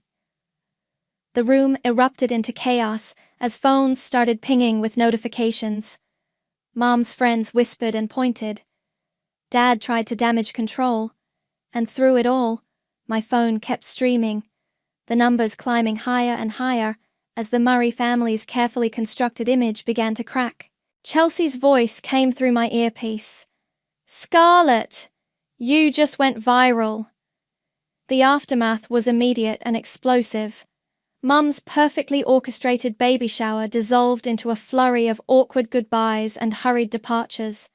I sat on our grand staircase, watching the chaos unfold while my phone continued streaming. "Turn it off," Mom demanded, her voice shaking. "Turn that off right now." "Why?" I held up the phone. "Isn't this what you wanted? An audience for your perfect family?" Bryce stepped between us. "Enough, Scarlett. You've made your point." "Have I?" I stood up. "Because I don't think I have. Did you know Mom used my birthday cake design? The one I spent weeks picking out?" "It's just a cake," Layla interjected, still perched in her designated chair. My phone buzzed with rapid-fire notifications. Chelsea's voice came through my earpiece. "You're at 50,000 viewers. It's being shared everywhere." Dad emerged from his study, face ashen. "The Foundation's board members are calling. This is going viral in our social circles." "Of course they are," Mom snapped. "Our daughter just decided to air our private family matters to the entire world." "Private?" I laughed. "You mean like how you privately told all your country club friends that my party was cancelled because I was being difficult? Or how you privately suggested I was jealous of Layla's pregnancy?" Mom's face went white. "How did you—" "Mrs. Patterson's daughter follows me online. She showed me the texts." The viewer count ticked higher. Comments flooded in. "This is better than reality TV. Team Scarlett all the way. Someone call Andy Cohen, we need a reunion show. Do you have any idea what you've done?" Mom's voice cracked. "The Foundation's reputation." "Your reputation," I corrected. "That's all you've ever cared about." Bryce's phone started ringing. "It's the law firm," he said, looking panicked. "They're asking about the social media situation." Chelsea's voice crackled through. "Scarlett, major news sites are picking up the story. You're trending nationwide." Layla burst into tears. "This was supposed to be my special day." "Yeah," I turned to her. "Funny how that feels, isn't it?" The doorbell rang. Through the glass, I could see Cody standing there, looking worried. Dad moved to answer it. "Don't," Mom warned. "No one else needs to witness this disaster." "Too late," I gestured to my phone. "About 100,000 people already are." Cody let himself in anyway. "Scarlett, are you okay? The comments are getting intense." "She's fine," Mom said through gritted teeth. "She's just having a tantrum." "A tantrum?" I stepped closer. "Is that what you call it when someone finally stands up to you?" "I call it ungrateful," she shot back. "After everything we've done for you." "Everything you've done for me?" My voice rose. "Like canceling my graduation dinner for Bryce's law school celebration? Or skipping my art show because Layla had a cold? Or maybe you mean taking my birthday and turning it into another excuse to worship your perfect son and his perfect wife?" The stream's comment section exploded with support. Chelsea's voice came through. "You're getting interview requests from major networks." Dad sank into a chair. "This will ruin us." "No," I said firmly. "This will force you to see what you've been doing. All of you." Bryce stepped forward. "Scar, please. Just end the stream. We can talk about this." "Now you want to talk? After 21 years of being the family afterthought?" "That's not fair," Layla protested. "Fair?" I turned to her. "Was it fair to schedule your second baby shower on my birthday? Was it fair to steal my cake design? Was any of this fair?" Cody moved to my side, his presence steady and grounding. "Maybe we should take a break," he suggested quietly. Mum's phone started ringing, the special ringtone she used for her social committee chair. Her hands shook as she declined the call. "How does it feel?" I asked softly. "To have your carefully constructed image crumble? To have people see the real you?" "Scarlett," Dad pleaded. "End this now. We can fix this." "Fix what? The fact that your perfect family isn't so perfect? Or the fact that people finally know the truth?" Chelsea's voice came through again. "The local news is outside your house." As if on cue, camera flashes started going off outside our windows. Mom rushed to close the curtains, but it was too late. Her precious privacy was already shattered. "Congratulations, Mom," I said, my voice steady despite my racing heart. "You finally got the attention you always wanted, just not quite how you planned it." The viewer count passed 200,000 as our perfectly manicured family facade continued to unravel in real time, broadcast to the world one damning moment at a time. The morning after the live stream, I woke up at Chelsea's house to find my phone had practically melted down. Overnight, the video had racked up millions of views, spawned countless reaction videos, and inspired multiple Twitter hashtags. "Your mom's been calling non-stop," Chelsea said, handing me a coffee. "Like every 20 minutes since 6 a.m. I scrolled through the missed calls and messages. "Mom, come home immediately. We need to fix this. Bryce. The partners are furious. Please call me. Dad, the foundation's biggest donor just pulled out. We need to talk." "They're not angry that they hurt me," I said, showing Chelsea the messages. "They're angry they got caught." My phone rang again. This time it was Cody. "Turn on channel 7, he said when I answered. Now, Chelsea grabbed her remote and flipped to the local news. There, in high definition, was our house, with reporters camped outside. The headlines scrolled across the bottom. "Viral family drama. Social media exposes local philanthropists." "Oh my God," Chelsea whispered. The reporter stood in front of our gate. The video, which has now garnered over 3 million views, shows what appears to be a pattern of familial favoritism and emotional neglect. The Murray Family Foundation, known for its charitable work, has yet to comment on the situation. My phone buzzed with a text from Layla. "The hospital board is questioning Bryce's partnership track. I hope you're happy." "They're trying to make you feel guilty," Cody said through the phone. "Don't let them." A notification popped up. I'd been tagged in a post by a major news site. The article title read, "Generation Gap: How One Woman's Viral Video Exposed Modern Family Dynamics." Chelsea's mom knocked on the bedroom door. "Girls, there are reporters outside asking for Scarlett." "What?" I rushed to the window. Sure enough, 2 news vans were parked across the street. "This is getting intense," Chelsea said. "What's your next move?" Before I could answer, my phone lit up with Mom's call again. This time, I answered. "You need to come home right now," she hissed. "The country club is threatening to revoke our membership. Do you have any idea what this is doing to our reputation?" "Still worried about appearances, Mom?" "This isn't a game, Scarlett. Your father's business partners are backing out of deals. Bryce might lose his partnership track. Is that what you wanted?" "What I wanted was my family to care about my birthday. For heaven's sake, we can throw you another party. Was this temper tantrum really worth destroying our family?" Chelsea grabbed my phone. "Mrs. Murray? This is Chelsea. With all due respect, you're still not getting it. Scarlett didn't destroy your family. You did that all by yourself." I could hear Mom sputtering on the other end as Chelsea handed the phone back. "The media wants your side of the story," Mom said, her voice tight. "We need to present a united front. Come home and we'll figure out how to spin this." "Spin this?" I laughed. "You still think this is about PR?" A new notification popped up, a message from a major talk show wanting to book me as a guest. Then another from a publishing agent interested in my story. "Scarlett," Mom's voice turned pleading. "Please, we can fix this." "No, Mom, you can't fix this with your usual tricks. The world saw the real you. All of you." Through the phone, I heard Dad in the background. "The Foundation's board wants an emergency meeting. They're talking about removing us." "Are you happy now?" Mom snapped.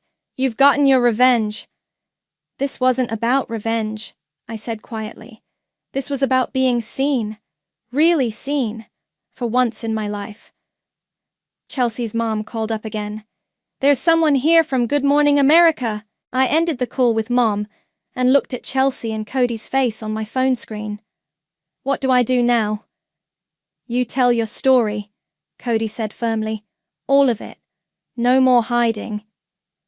My phone buzzed with another text from Bryce. The managing partner wants to meet with me tomorrow. Thanks a lot, sis.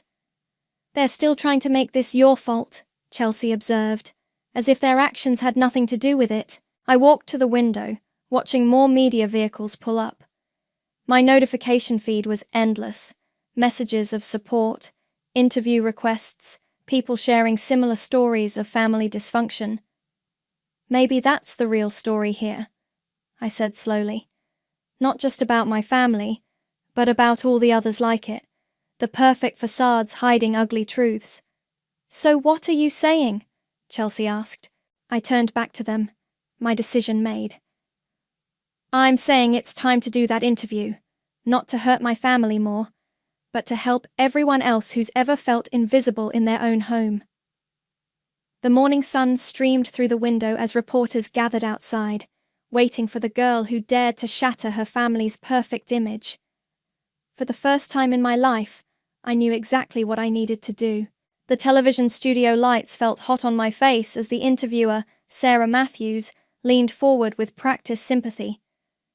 So, Scarlett, tell us what led to that moment, the decision to live stream your sister-in-law's baby shower. Cody squeezed my hand from his seat just off camera. We'd chosen this interview carefully, a respected morning show with a reputation for fair coverage. It wasn't just about the shower, I said, keeping my voice steady. It was about 21 years of being treated like an afterthought. The shower was just the final straw. Your mother claims this was an overreaction to a simple scheduling conflict. I pulled out my phone. I have texts from 6 months ago where I confirmed the date for my birthday celebration. Mom responded with, "Perfect, it's blocked off." Then, 2 weeks before, they gave away my venue, my cake design, everything. For a second baby shower. Sarah's eyebrows rose. A second shower? They called it a sprinkle, I said, making air quotes. The studio audience murmured. My phone buzzed, Bryce calling again. I declined it. Your family's foundation does considerable charitable work, Sarah continued. They've helped many people in the community. Yes, they have, and they've made sure everyone knows about it. But charity should begin at home, shouldn't it? The studio doors burst open. Mom strode in with Dad trailing behind her. The audience gasped. "Cut the cameras," Mom demanded. "This interview is over." "Security," Sarah called calmly, but I held up my hand. "No, let them stay," I said. "Maybe it's time we had this conversation publicly, since you won't have it privately." The cameras kept rolling as Mom stepped into the light. "You've made your point, Scarlett. You've humiliated us enough." "Humiliated you?" I stood up. "Do you know what's humiliating? Having your mother schedule a cake tasting for your birthday party, then giving your exact cake design to someone else. Having your father forget to show up to your college orientation because your brother had a golf game. Being told your art scholarship wasn't worth celebrating because it wasn't law school." Dad stepped forward. "We've always supported you. Financially, sure, but what about emotionally? When was the last time either of you asked about my dreams, my goals, my life?" The audience was dead silent.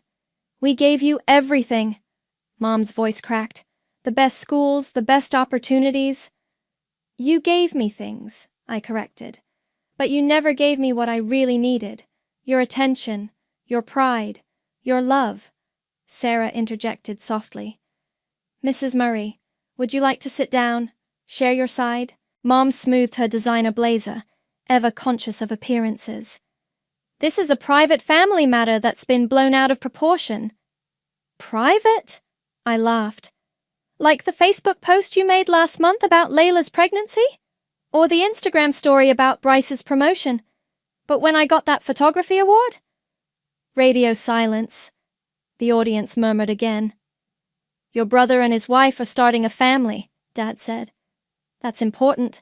And I was turning 21. That's important too. My voice rose. Or it should have been. Cody stood up and moved to my side. I've watched Scarlett check her phone every day, hoping for some acknowledgement from you both. Do you know she still has the notification turned on for your social media, still hoping you'll post something about her achievements? Mom's perfect mask cracked slightly.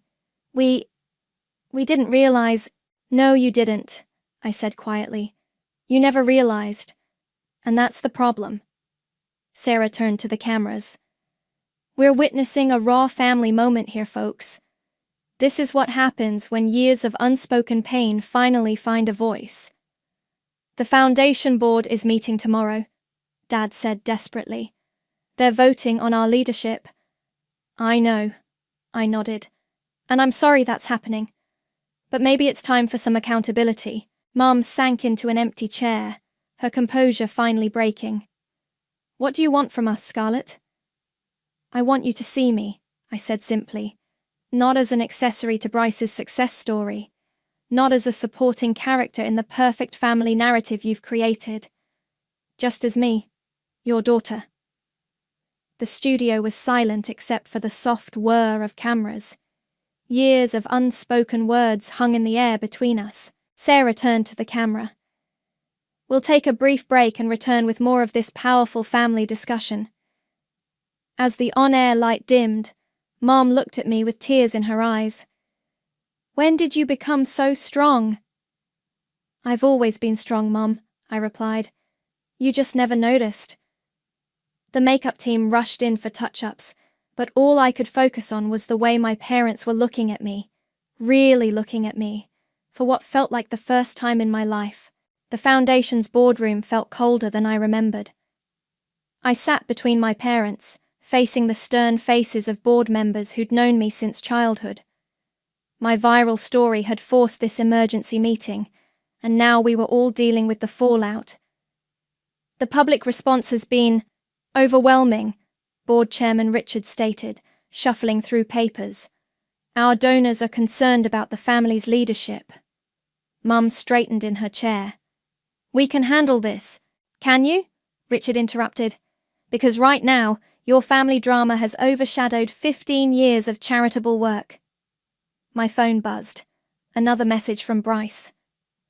The partners postponed my review. Thanks for nothing. However, Richard continued, we've also received an unprecedented amount of attention. Scarlett's story has resonated with people. Our social media engagement has increased by 800%. Dad leaned forward. What are you suggesting? I'm suggesting we adapt. Richard turned to me. Scarlett, your video didn't just expose family dysfunction. It highlighted a generational disconnect that many people relate to. We'd like you to join the Foundation's board. What? Mom's head snapped up.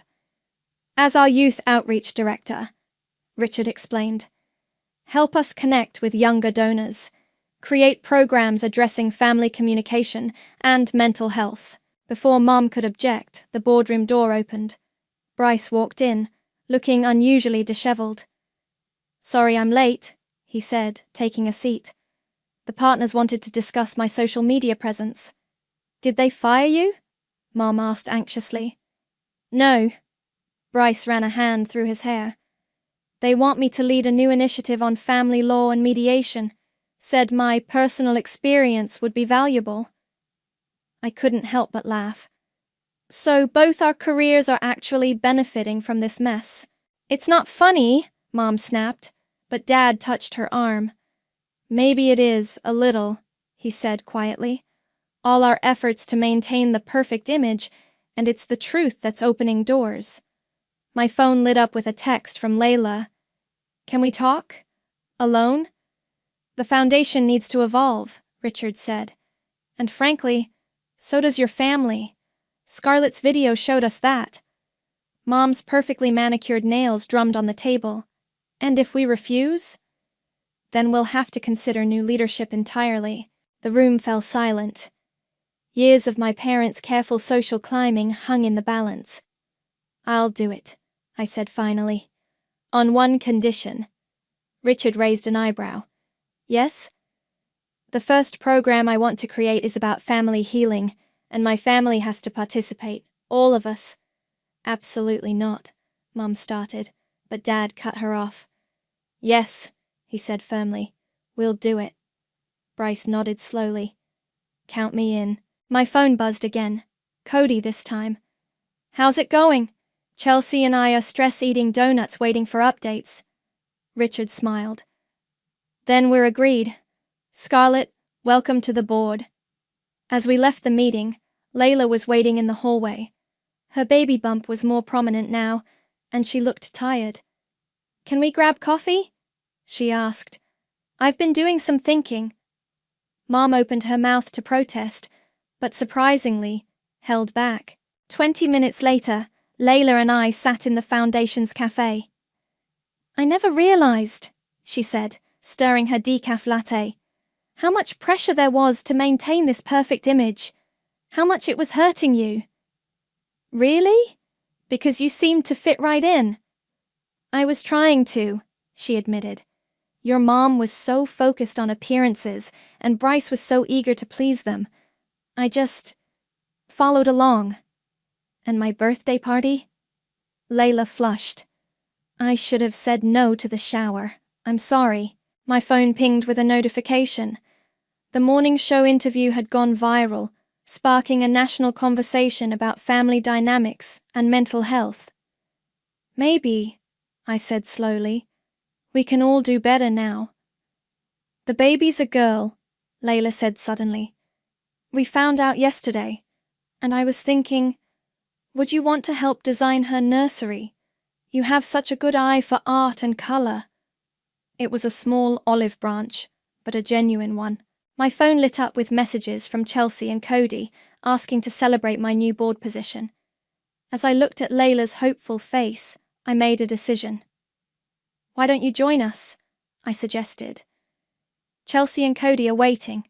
No pressure, no perfect images to maintain. Just real people having real conversations. Layla smiled. Not her usual camera-ready smile, but something more genuine. I'd like that. As we gathered our things, I caught our reflection in the cafe window, the family rebel and the perfect daughter-in-law, finding common ground in the aftermath of chaos. Maybe that's what healing looked like.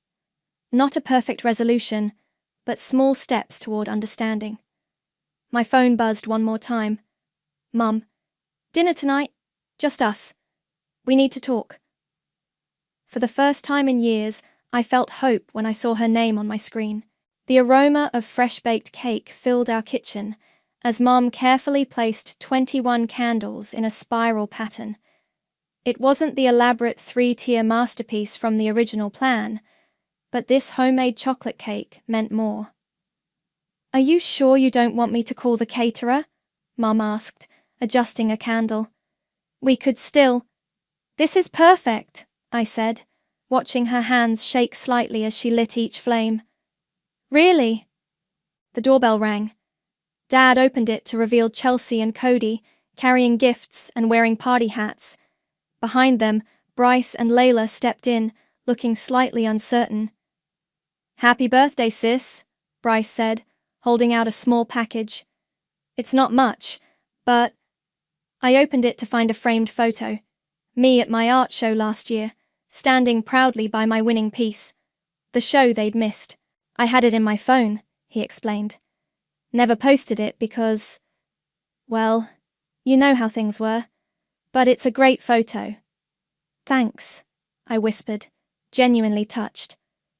Layla waddled forward with her own gift, a custom-made art supply set.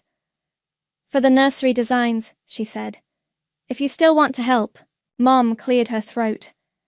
Before we do cake, your father and I have something to say. She glanced at Dad, who nodded encouragingly. We've been watching your interview videos, reading the comments, and we realize we've been so focused on maintaining an image that we forgot to see the real people behind it. Including you, Dad added softly. The Foundation's family healing program starts next week, Mom continued. But we didn't want to wait that long to start making changes. So, she pulled out her phone and opened Instagram. There, on her perfectly curated feed, was a new post, a casual photo of me in my studio, paint splattered and smiling, taken just yesterday when she'd visited my workspace for the first time. The caption read, "Proud of my daughter Scarlett, our foundation's new youth outreach director. Her courage to speak truth has taught our family the meaning of real strength. Proud mom, chart real life." You posted that? I stared at the phone. But it's not perfect. No. Mom smiled slightly. It's better. It's real. Chelsea wiped her eyes. Okay, this is getting too emotional. Can we do cake? As everyone gathered around the kitchen island, Cody slipped his hand into mine. You okay? Yeah, I squeezed his hand. I think I am. Mom lit the final candle. Make a wish, sweetheart. I looked around at my small gathering. No society photographers, no perfectly coordinated decorations, just people being genuine. I don't need to, I said. This is exactly what I wanted. Oh! Layla suddenly grabbed her belly. She's kicking. Scarlett, want to feel your niece? A month ago, this moment would have been staged for social media. Now, Layla simply shared her joy. No phones in sight. We're thinking of naming her Scarlett, Bryce said quietly. If that's okay with you? Mom dropped her lighter. But that's not a family name. Exactly, Bryce cut in. It's time for new traditions. As we ate cake, slightly lopsided but delicious, my phone buzzed with a notification. The Foundation's first family healing workshop was fully booked, with a waiting list growing by the minute. Your story really touched people, Dad said, reading over my shoulder. You've started something important. We all did, I corrected. By finally being honest with each other, Chelsea raised her glass. To honesty. And to imperfect families, Layla added, touching her sparkling water to Chelsea's glass. And to real celebrations, Mum said softly, meeting my eyes. No facades needed. As everyone chatted and laughed, I noticed Mum had left her phone in her purse. Dad was actually listening to Cody's photography stories, and Bryce was helping Layla get comfortable instead of networking. Small changes, but meaningful ones. The Foundation's chairman had been right. My viral moment hadn't just exposed family dysfunction, it had created an opportunity for genuine connection. Not just for us, but for all the other families struggling behind perfect social media feeds. Hey! Cody nudged me. What are you thinking about? I watched Mom laugh at one of Chelsea's jokes, a real laugh, not her society laugh, and smiled. I'm thinking sometimes the best gifts come wrapped in chaos. Speaking of gifts, he grinned, pulling out a small package. Open mine last? As I reached for the gift, surrounded by the warmth of real family love, I realized that my 21st birthday had turned out perfect after all, just not in the way anyone had planned. And maybe that was the best birthday lesson of all. I stared at myself in the bathroom mirror, wedding makeup still perfect, while my marriage crumbled somewhere between the cake cutting and the last dance. The reception continued without me, without us, 100 guests drinking champagne and wondering where the bride and groom had disappeared to. I gripped the marble countertop, my diamond ring catching the light, mocking me. 30 minutes ago, I was Milena Newman, blissful newlywed. Now I was just Milena, abandoned on my wedding night. He has to be somewhere, I whispered to my reflection. My voice sounded foreign, too high and brittle. I smoothed down the front of my dress, the intricate beadwork scratching my palms. The bathroom door swung open. Sophie's concerned face appeared, her bridesmaid dress slightly wrinkled after hours of celebration. Any sign of him? I asked, already knowing the answer from her expression. Nothing. She hesitated. Your sister's missing too. My stomach dropped. Laurel's probably just helping look for Ian. Sophie's eyes flickered away from mine. Maybe. I pushed past her into the hotel corridor, the music from the ballroom a distant thrum. My heels clicked against marble as I made my way to the elevator, Sophie trailing behind me. "I'm sure there's an explanation," she said, but doubt laced her words. The elevator doors opened to our floor. I moved down the hallway toward the honeymoon suite, keycard clutched so tightly it left indentations in my palm. My hand trembled as I slid it into the slot. The room was untouched. The champagne we'd ordered sat unopened. Rose petals scattered across the king-sized bed remained undisturbed. Ian's suitcase stood by the closet, but when I unzipped it, I found it empty. "This doesn't make sense," I said, my voice hollow. "We were supposed to leave for Bali tomorrow." I checked my phone again. No messages, no missed calls. I'd already tried calling Ian 6 times, straight to voicemail. "Try Laurel again," Sophie suggested, perching on the edge of the bed. I dialed my sister's number. Voicemail, just like the previous 4 attempts. "I'm going to check her room," I said. Laurel's room was 3 doors down. I knocked first, then used the spare key card she'd given me earlier. "Laurel?" The room was empty, bed still made. Her suitcase was gone. On the desk lay a folded piece of hotel stationery. My name was written on it in Ian's handwriting. My fingers felt numb as I picked it up. I unfolded it slowly, as if delaying the moment might somehow change what was written inside.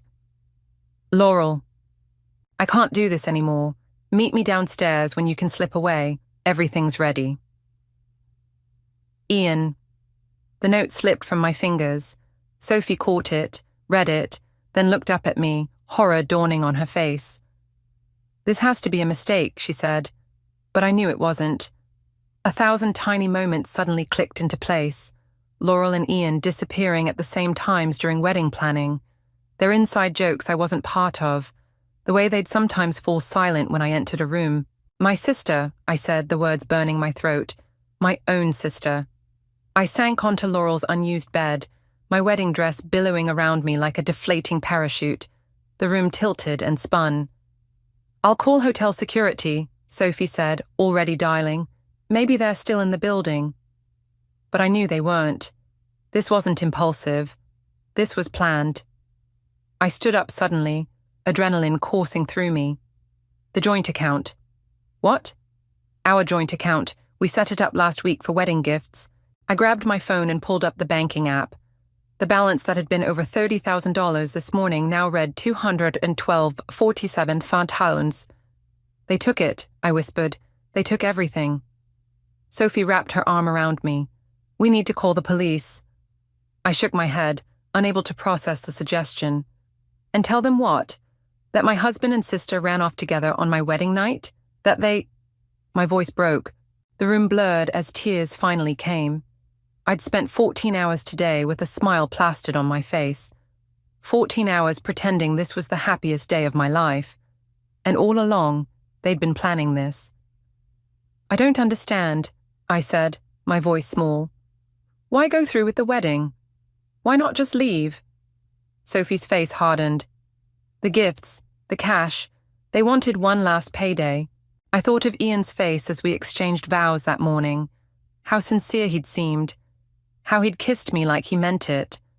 How Laurel had helped me into my dress, had whispered, "I'm so happy for you," as she fastened the buttons. My phone buzzed with a text. For one desperate second I thought it might be Ian explaining everything. It wasn't. It was from Laurel. "I'm sorry, Mill. I never meant for this to happen, but we're in love. Please try to understand." I stared at those words until they blurred, feeling something inside me harden and crystallize. In that moment, I knew 2 things with absolute certainty. First, that my sister and husband had been planning this betrayal for months. And second, that I would make them regret it for the rest of their lives. The police station smelled like burnt coffee and desperation. I sat on a hard plastic chair, still in my wedding dress, while an officer named Davis typed my statement into his computer. The gentle click of keys was the only sound in the room. "And you're certain they left together?" he asked, not looking up from his screen. "Yes." My voice was flat, I'd been answering the same questions for hours. My husband and sister emptied our joint account and disappeared during our wedding reception. Officer Davis nodded, his expression carefully neutral. And the total amount missing is $32,487. The precise figure had been seared into my brain. Wedding gifts, savings, money we'd set aside for our honeymoon. All gone. "We'll put out an alert," he said, finally meeting my eyes. "But Ms. Newman, I should be clear. This isn't technically theft. Your husband had legal access to those funds." I stared at him. "He stole our wedding money and ran off with my sister on our wedding night." "I understand how upsetting this is," he said, his tone suggesting he didn't understand at all. "But leaving a marriage, while morally questionable, isn't a crime." Sophie, who'd been silent beside me, leaned forward. "What about fraud? They clearly planned this. They went through with an entire wedding, knowing they were going to take the money and run." Davis sighed. "That's harder to prove. We'll investigate, but I want to set realistic expectations." I nodded mechanically. I'd already known this deep down. The legal system wasn't designed for betrayals like this. Dawn was breaking when Sophie drove me home. Not to the new apartment Ian and I had leased together. I couldn't bear to go there. But to my old place, which thankfully I hadn't given up yet. "You should try to sleep," Sophie said as she unlocked my door. The apartment felt abandoned, half my belongings already packed in boxes for the move that would never happen. "I need to check something first." I opened my laptop and logged into my personal bank account. Relief washed over me when I saw my savings still intact. At least Ian hadn't gotten access to everything. Then I checked my credit cards. "Oh my God," Sophie rushed over. "What is it?" He maxed out my cards. I scrolled through the transactions, each one a fresh stab. Hotel rooms, plane tickets, jewelry. I stopped at a charge from Tiffany & Co. for $4,200. He bought her a fucking bracelet with my credit card. Sophie's face darkened. "Can you dispute the charges?" "Some of them, but we were married. I authorized him as a user." My voice cracked. I trusted him. I slammed the laptop shut and finally let myself collapse. Sophie caught me as I sank to the floor, my wedding dress pooling around us like spilled milk. "I'm so stupid," I sobbed into her shoulder. "How did I not see this coming?" "You're not stupid," Sophie said fiercely. "They're monsters. This isn't on you." But it felt like it was. Every warning sign I'd ignored flashed through my mind. Ian's sudden interest in my finances, Laurel's odd questions about our honeymoon plans, the whispered conversations that stopped when I entered a room. I'd dismissed it all because I'd been so desperate to believe in my perfect life, my perfect love story. "I need to call my parents," I said suddenly, pulling away from Sophie. "Milena, it's 5 in the morning. They need to know, before Laurel spins some story." My mother answered on the third ring, her voice thick with sleep. "Hello?" "Mom," my voice broke. "Something's happened." Telling my parents was worse than telling the police. My mother's gasps, my father's stunned silence, the dawning horror as they realized one daughter had betrayed the other.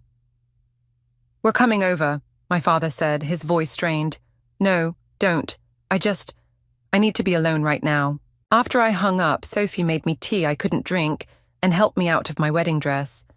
I sat on my couch in sweats, staring at nothing, while she called the credit card companies to report fraud. "The bank opens at 9, she said, sitting beside me. "We'll go first thing, see what we can salvage." I nodded, but I wasn't really listening. I was scrolling through my phone, looking at photos from the past year. Ian and me at Christmas, Laurel and me at her birthday, the three of us at my parents' anniversary dinner. In every picture, they were standing next to each other. I zoomed in on their faces, searching for clues I'd missed.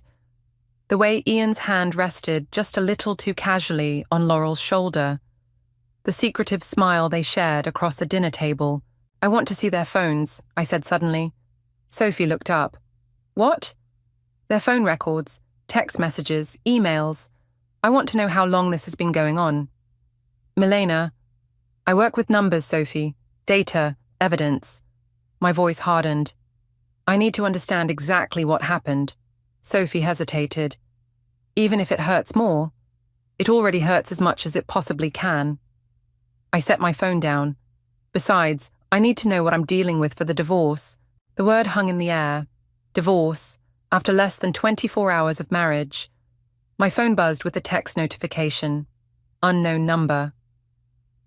It's me. I know you're angry, but please don't do anything rash. We can talk about this when things calm down. I still care about you. Ian. My stomach clenched as I read his message. No apology, no explanation. Just a warning to stay quiet. I showed Sophie the text. Her eyes widened. Are you going to respond? I stared at the message, something cold and calculating taking root inside me. The shock was wearing off, leaving something harder in its place. No, I said, deleting the message. But I'm going to find out exactly what they did, and then I'm going to make them pay for it. 3 days after my wedding, I returned to work. I needed the distraction, the comfort of spreadsheets and data points that couldn't lie or betray me. My office felt like the only place where I still made sense. You sure you're ready for this? My coworker Luca asked, leaning against my doorframe. His eyes were kind but cautious. I nodded, not looking up from my computer. I've already missed too much time. Milena, his voice softened. No one expects you back this soon. What happened was, I don't want to talk about it. I finally met his gaze. Please. He hesitated, then nodded. Lunch later. You need to eat. I agreed, just to make him leave. Once alone, I locked my door and pulled out the notebook I'd been filling for the past 72 hours. Inside were timelines, account numbers, and every scrap of information I could gather about Ian and Laurel's movements over the past year. I'd discovered they'd been meeting regularly on Tuesdays, days when Ian claimed to have late client meetings and Laurel said she had yoga. I found hotel charges on Ian's credit card statements going back 8 months. Laurel had opened a new email account last spring. The betrayal wasn't spontaneous. It was methodical. My phone buzzed. Another text from Ian. The silent treatment. Real mature, Mill. We need to talk about divorce arrangements. This doesn't have to get ugly. I stared at his message, my hands shaking with rage. He'd stolen my money, my sister, my dignity, and now he wanted a civilized divorce. I typed back, return the money you stole, and maybe we can talk. His response came immediately. I didn't steal anything. Joint accounts, remember? As for the credit cards, I was an authorized user. Legally, I did nothing wrong. Legally, as if that was the only measure that mattered. I switched to my work email and found what I'd been waiting for. Confirmation from IT that they'd recovered my deleted emails. I'd told them I'd accidentally purged important client communications, but what I really wanted were the messages between Ian and me. I searched his name and found a thread from 6 months ago. He'd emailed me from work about an investment opportunity he wanted us to discuss. Found something perfect for our future. High returns, minimal risk. Let's put in $50,000 from your trust fund. We'll explain details tonight. I'd declined, suggesting we wait until after the wedding to make major financial moves. He'd been annoyed, but dropped it. Now I understood why. He'd been trying to access my trust fund, the one asset he couldn't touch without my signature, the one thing he and Laurel hadn't managed to steal. I closed my eyes, remembering how he'd brought it up again and again in subtle ways. We should diversify. That money's just sitting there. Don't you trust me? A knock at my door interrupted my thoughts. It was Sophie. Hey, she said, slipping inside. How are you holding up? I'm fine. I gestured to my notebook. I'm making progress. She frowned at the pages of meticulous notes. This looks less like healing and more like, what, revenge? I laughed bitterly. Is that so wrong? Sophie sat across from me. I'm worried about you. You're not sleeping, you're barely eating, and this... She tapped my notebook. This isn't healthy. You know what's not healthy? Being betrayed by the two people I trusted most. My voice cracked. They planned this, Sophie, for months, maybe longer. I know. She reached for my hand, and they're awful for it, but obsessing won't help you move forward. I'm not ready to move forward. I need answers first. Sophie sighed. Have you called Gemma yet? She could help you process this. Gemma, my therapist. I'd been avoiding her calls since the wedding. I will, I lied. After Sophie left, I returned to my investigation. By lunchtime, I'd compiled enough evidence to be certain. Ian and Laurel had been planning their escape for at least 8 months. The wedding had been their final con, a way to collect gifts and cash before disappearing. But where had they gone? I opened my banking app and stared at the transactions from our emptied joint account. The last withdrawal had been made at an ATM near the airport. They could be anywhere by now. Then I remembered something. Last Christmas, Ian had mentioned wanting to visit the Amalfi Coast. Someday we'll go there, he'd said. Just imagine the views. Had he been talking to me or to Laurel? I searched his Instagram and found a saved collection titled Italy. Inside were dozens of images of coastal villas and secluded beaches. My hands moved before my brain could catch up. I logged into the travel account we'd created for our honeymoon planning. Ian had forgotten to change the password. There they were, 2 one-way tickets to Naples, Italy, departing the night of our wedding. I sat back, a strange calm washing over me.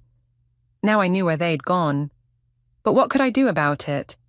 I couldn't afford to chase them across the world, and even if I could, what then? My phone rang. Unknown number. Hello? I answered cautiously. Milena? A man's voice, unfamiliar. This is David from First National Bank. I'm calling about some unusual activity on your accounts. My heart raced. What kind of activity? Someone attempted to access your trust fund this morning using your credentials. Our security system flagged it as suspicious because the request came from an IP address in Italy. The room seemed to tilt. Did they succeed? No. The attempt was blocked, but given the circumstances, I'd recommend changing all your passwords immediately. After hanging up, I sat motionless, staring at the wall. They weren't done with me. They still wanted more. Something shifted inside me then. The last remnants of the woman who'd walked down the aisle 4 days ago crumbling away. In her place stood someone colder, sharper. I opened my laptop and began typing an email to my company's legal department. If Ian and Laurel wanted a war, I would give them one. And unlike them, I wouldn't have to hide or run. I had the truth on my side, and I was just getting started. You want to do what? Luca's coffee cup froze halfway to his lips. We sat in the corner of a cafe 2 blocks from our office. I'd chosen it specifically because none of our co-workers came here. I need to track their financial movements, I repeated, keeping my voice low. Every transaction, every account they touch. I need to know what they're doing with my money. Luca set his cup down carefully. Milena, I sympathize with your situation, but what you're describing is illegal? I finished for him. Maybe. Probably. I don't care. His eyes widened slightly. I couldn't blame him. 2 weeks ago, I was the cautious one, the by-the-book financial analyst who triple-checked compliance regulations. Now I was asking him to help me hack into banking records. Look, I leaned forward, you're the best forensic accountant I know. You've tracked money launderers across continents. This should be simple by comparison. Those were legal investigations with court orders, Luca pointed out. This is personal. They tried to drain my trust fund yesterday. My voice hardened. This isn't just about the wedding money anymore. They won't stop until they've taken everything. Luca studied me for a long moment. Have you considered that pursuing this might cost you more than what they took? Your career, possibly even criminal charges. What else am I supposed to do? I hissed, louder than I intended. A woman at the next table glanced over. I lowered my voice again. The police won't help. The banks say Ian had legal access. My lawyer says the divorce could take months, during which they'll be living it up in Italy with my money. Luca sighed, running a hand through his dark hair. I understand your frustration, But there are legal channels, which they're counting on me to follow while they stay one step ahead. I pulled out my notebook and slid it across the table. Look at this. They've been planning this for nearly a year. They're not amateurs. He flipped through my meticulous notes, his expression growing more troubled with each page. When he reached the timeline of their meetings, he paused. "You've been busy," he said quietly. "I haven't been sleeping much." Luca closed the notebook. "I can't help you hack anything, but," he hesitated, "I might be able to help you monitor their activity legally." My heart jumped. "How?" "We have software that tracks financial patterns across multiple platforms. It's designed for fraud detection. If you have legitimate access to any of their accounts, joint accounts, shared credit cards, we could set up alerts for certain types of transactions." It wasn't everything I wanted, but it was a start. "I'll take it." Luca nodded, but his eyes remained concerned. "Milena, what's your endgame here? What happens when you find them?" I hadn't allowed myself to think that far ahead. "Justice," I said finally. "I want them to face consequences. And if legal consequences aren't possible," I met his gaze steadily, "then I'll create my own." That evening, I finally returned Gemma's calls. We met at her office after hours, the space feeling both familiar and strange. I'd been seeing her for anxiety management for 2 years, but this was different. This wasn't about coping techniques or breathing exercises. "I've been worried about you," she said, settling into her chair across from me. "How are you holding up?" "I'm functioning," I replied, avoiding the cushions on her couch that seemed designed to make clients sink in and get comfortable. I perched on the edge instead, spine rigid. "That's not what I asked." I stared at the abstract painting on her wall, blue swirls that used to calm me. "I don't know how I'm supposed to be. Everyone keeps asking if I'm okay, and it's such a stupid question." "Why is it stupid?" "Because of course I'm not okay." The words burst out of me. My husband and sister stole my money and ran off together on my wedding night. They humiliated me in front of everyone I know. They're in Italy right now, spending my money, laughing at how stupid I was. So, no, I'm not okay. I'm fucking furious. Gemma nodded, unfazed by my outburst. Anger is a natural response to betrayal. It's more than anger. I leaned forward. I want to destroy them like they destroyed me. And how would that work? The question caught me off guard. What? Destroying them. What would that look like? What would it accomplish? I opened my mouth, then closed it again. The fantasy had been so clear in my mind, Ian and Laurel suffering, regretting what they'd done, but the mechanics of it were fuzzy. I want them to lose everything, I said finally. Their money, their happiness, their sense of security. I want them to feel what I'm feeling. Gemma's expression remained neutral. And afterward? Once they've suffered, what then?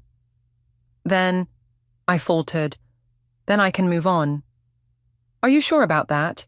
Revenge often chains us to the very people who hurt us. I felt a flicker of doubt, quickly smothered by determination. I'm not chaining myself to anything. I'm taking back control. There's a difference between justice and revenge, Milena. One heals, the other infects. I stood up abruptly. I didn't come here for a lecture on morality. Why did you come? The question hung in the air between us. Why had I come? I thought you'd understand, I said quietly. I do understand. Gemma's voice softened. Better than you might think, but understanding your pain doesn't mean I won't challenge your response to it. I sank back onto the couch, suddenly exhausted. I don't know how to let this go. I'm not asking you to let it go. I'm asking you to consider what healing actually looks like for you. I had no answer for that. Healing seemed impossible, a distant shore I couldn't even see, let alone reach. My phone buzzed. A notification from the monitoring software Luca had set up. A credit card transaction in Positano, a luxury hotel booking for 2 weeks. I showed Gemma the screen. They're settling in for a nice long stay with my money. She studied my face. What will you do now? I stood up, a new resolve hardening inside me. I'm going to Italy. This is insane, Sophie said, watching me pack. You can't just fly to Italy on a revenge mission. I folded another blouse and placed it in my suitcase. It's not revenge, it's recovery. Recovery of what? The money's gone, Milena. Not all of it. I held up my phone, showing her the latest alert from Luca's monitoring software. They're making purchases with my credit cards. If I can prove it's fraud in person, and if you run into them, what then? Sophie grabbed my arm, forcing me to look at her. Have you thought this through? I pulled away. For 3 weeks, that's all I've done. Think it through, plan, calculate. The bedroom walls seemed to close in around us. I hadn't slept more than 4 hours a night since the wedding. My apartment had become a war room. Maps of Positano on the walls, printouts of transactions, timelines, and legal statutes covering every surface.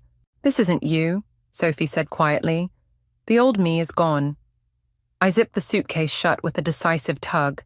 She died on her wedding night. Sophie's eyes filled with tears. I'm scared for you. Don't be. I know exactly what I'm doing. But as I turned away, I caught my reflection in the mirror. Hollow eyes, sharp cheekbones, hair pulled back so severely it looked painful. I barely recognized myself. My phone rang. Luca. I found something, he said without preamble. Can you talk? I put him on speaker. Go ahead. I've been analyzing their spending patterns. They're burning through cash faster than expected. The hotel is expensive, I said. It's not just that. There are large cash withdrawals every few days. They're spending money like they're afraid it's going to disappear. Sophie frowned. What does that mean? It means, Luca said, they might be in trouble. Good, I replied coldly. No, Milena. Listen, I dug deeper into Ian's financial history. Before your wedding, he took out 3 high-interest loans totaling nearly $50,000. I sat down hard on the edge of the bed. What? He was already in debt when he married you. Significant debt. The implications hit me like a physical blow. So the wedding, stealing my money. It wasn't just opportunistic, Luca finished. It was desperate. Sophie sat beside me. Why would he be so desperate for cash? I don't know yet, Luca admitted, but desperate people make mistakes, and mistakes leave evidence. After we hung up, Sophie studied my face. Does this change your plans? I stared at the suitcase, my mind racing. No, it makes it more important that I go. If Ian was in debt before our wedding, this wasn't just about him and Laurel running away together. There's something bigger happening. All the more reason to let the authorities handle it. The authorities don't care, I snapped. They've made that perfectly clear. This is on me. Sophie stood up, her expression hardening. Fine, but I'm coming with you. What? No. It's not a request. You're not doing this alone. The flight to Naples was 9 hours of restless half-sleep and anxious planning. Sophie dozed beside me while I stared out the window at the darkness, wondering what I'd find at our destination. We landed at dawn, the Italian sun painting the Bay of Naples gold and rose. Under different circumstances, I might have found it beautiful. What's our first move? Sophie asked as we collected our luggage. Hotel first, then we visit the local police to file a report about the credit card fraud. And if that doesn't work? I didn't answer. Our hotel was a modest place in Naples, nothing like the luxury resort where Ian and Laurel were staying in Positano. We checked in, showered, and prepared to visit the police station. That's when my phone buzzed with a new alert. Another transaction, this time at a jewelry store in Positano. Over €5,000. A watch. Sophie peered over my shoulder at the notification. Who spends that much on a watch when they're on the run? Someone showing off, I said bitterly. Or someone trying to convert cash into portable assets. We took a taxi to the police station, where my carefully rehearsed story about credit card fraud was met with polite indifference. The officer took my report, but made it clear that without Ian physically present using my card, there was little they could do. Tourist areas, many financial disputes, he explained with a shrug. Contact your bank in America. Outside the station, I fought back tears of frustration. This was a waste of time. Not necessarily, Sophie said. Now we have an official report. That's something. My phone rang, an unknown Italian number. I answered cautiously. Milena Newman? A woman's voice, professional and crisp. Yes? This is Alessandra from Hotel Poseidon in Positano. I'm calling because we have a situation with your credit card. My heart raced. What kind of situation? A man and woman have been staying here on your account for 2 weeks. Today your card was declined. They attempted to use another card, also in your name, which our system flagged as potentially fraudulent. I gripped the phone tighter. Are they still there? Yes, they're quite insistent that there's been a mistake with the bank. I covered the phone and whispered to Sophie. They're still at the hotel. Their cards just got declined. Sophie's eyes widened. The monitoring software. Luca must have triggered a fraud alert. I uncovered the phone. I'll be there this afternoon to sort everything out. Please don't tell them I called. After hanging up, I turned to Sophie, a surge of dark triumph washing over me. They're trapped, I said. No money, no escape plan. What are you going to do? I hailed a taxi, a cold smile spreading across my face. I'm going to pay my dear husband and sister a visit. Sophie grabbed my arm. Milena, wait, think about this. If Ian was desperate enough to steal from you, who knows what he might do when cornered? The warning gave me pause, but only briefly. I'm done hiding. I'm done being their victim. As our taxi pulled away, my phone buzzed with a text from Luca. Be careful. Found something else. Ian owes money to dangerous people. This might be bigger than you thought. I stared at the message, a chill running through me despite the warm Italian sun. For the first time since landing, I wondered if I was making a terrible mistake. But it was too late to turn back now. Hotel Poseidon perched on the cliffside like a white jewel box, overlooking the azure waters of the Amalfi coast. Under different circumstances, it would have been breathtaking. Now, it just looked like the scene of a crime. Are you sure about this? Sophie asked as our taxi pulled up to the entrance.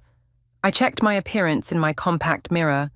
Sunglasses, hair pulled back, lips painted a determined red. Absolutely.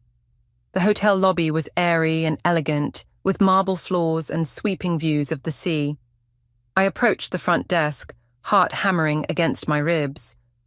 Buongiorno, I said to the receptionist. I called earlier about a credit card issue. I'm Milena Newman. Recognition flashed in her eyes. Ah, yes, Alessandra is expecting you. 1 moment, please. While we waited, I scanned the lobby, half expecting to see Ian and Laurel lounging on one of the plush sofas. The space was mostly empty, just a few tourists reading guidebooks and sipping espresso.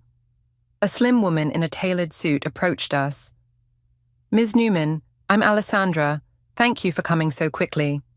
She led us to a private office off the main lobby, closing the door behind us. The situation is unusual, she said, her English precise and formal. The couple has been staying in our premium suite for 2 weeks. Until yesterday, there were no issues with payment. May I see the charges? I asked. Alessandra handed me a printout. My stomach clenched as I scanned the list. Room service, spa treatments, excursions, wine. Thousands of euros, all on my credit card. They're still in the hotel? Sophie asked. Yes. They left for breakfast about an hour ago, but said they would return to resolve the payment issue. I took a deep breath. I'd like to wait for them in their room. Alessandra hesitated. That would be highly irregular. These people stole my identity, I said, removing my sunglasses to meet her gaze. The man is my husband. He abandoned me on our wedding night and ran off with my sister. They've stolen over $50,000 from me. Her professional composure cracked slightly. See. I've filed reports with both American and Italian police, I continued, but I need to confront them directly. Sophie touched my arm. Milena, maybe we should... Please, I said to Alessandra. I've come all this way. After a moment of consideration, Alessandra nodded. I will escort you to the suite, but hotel security will be nearby, and if there is any disturbance, we will have to intervene. The walk to their suite felt surreal, like moving through a dream. The hallway stretched endlessly before me, each step bringing me closer to the confrontation I'd imagined 1,000 times. Alessandra unlocked the door and stepped aside. I'll give you privacy, but security is just down the hall. Inside, the suite was a testament to luxury and excess. Panoramic windows framing the coastline, an enormous bed, champagne bottles, and room service trays scattered about. The air smelled of Laurel's perfume, the same scent she'd worn at my wedding. Oh my God, Sophie whispered, taking in the opulence. I moved through the space like a detective, noting evidence of their life together. Ian's watch on the nightstand, Laurel's silk robe draped over a chair, shopping bags from designer boutiques, a half-written postcard. Weather is perfect. Miss you, but not ready to come home yet. In the bathroom, their toiletries mingled intimately. I picked up Ian's razor, remembering how it used to sit next to mine. Milena, Sophie called from the main room. Look at this. She held up a folder she'd found in the desk drawer. Inside were documents, bank statements, loan applications, and something that made my blood run cold, a copy of my trust fund details. They were planning to empty your trust fund completely, Sophie said, her voice shaking. There's a forged authorization letter here with your signature. I sank onto the edge of the bed, the documents trembling in my hands. They weren't just running away together. They needed my money specifically. But why? What did Ian do that? The door handle turned. We froze. Told you it's just a mix-up with the bank. Ian's voice drifted in from the hallway. We'll sort it out and be back on the beach by noon. Laurel laughed, the sound so familiar it made my chest ache. You always know how to fix things. They stepped into the suite and stopped dead when they saw us. 4 people, frozen in a tableau of shock. Ian recovered first. Milena, what the hell are you doing here? He looked different, tanned, relaxed, wearing linen pants and a designer shirt I'd never seen before. Beside him, Laurel's face had drained of color, her hand clutching his arm. Surprise, I said, my voice steadier than I felt. Honeymoon's over. Ian's expression shifted from shock to calculation. This is unexpected, but maybe it's good we can talk face to face. Talk?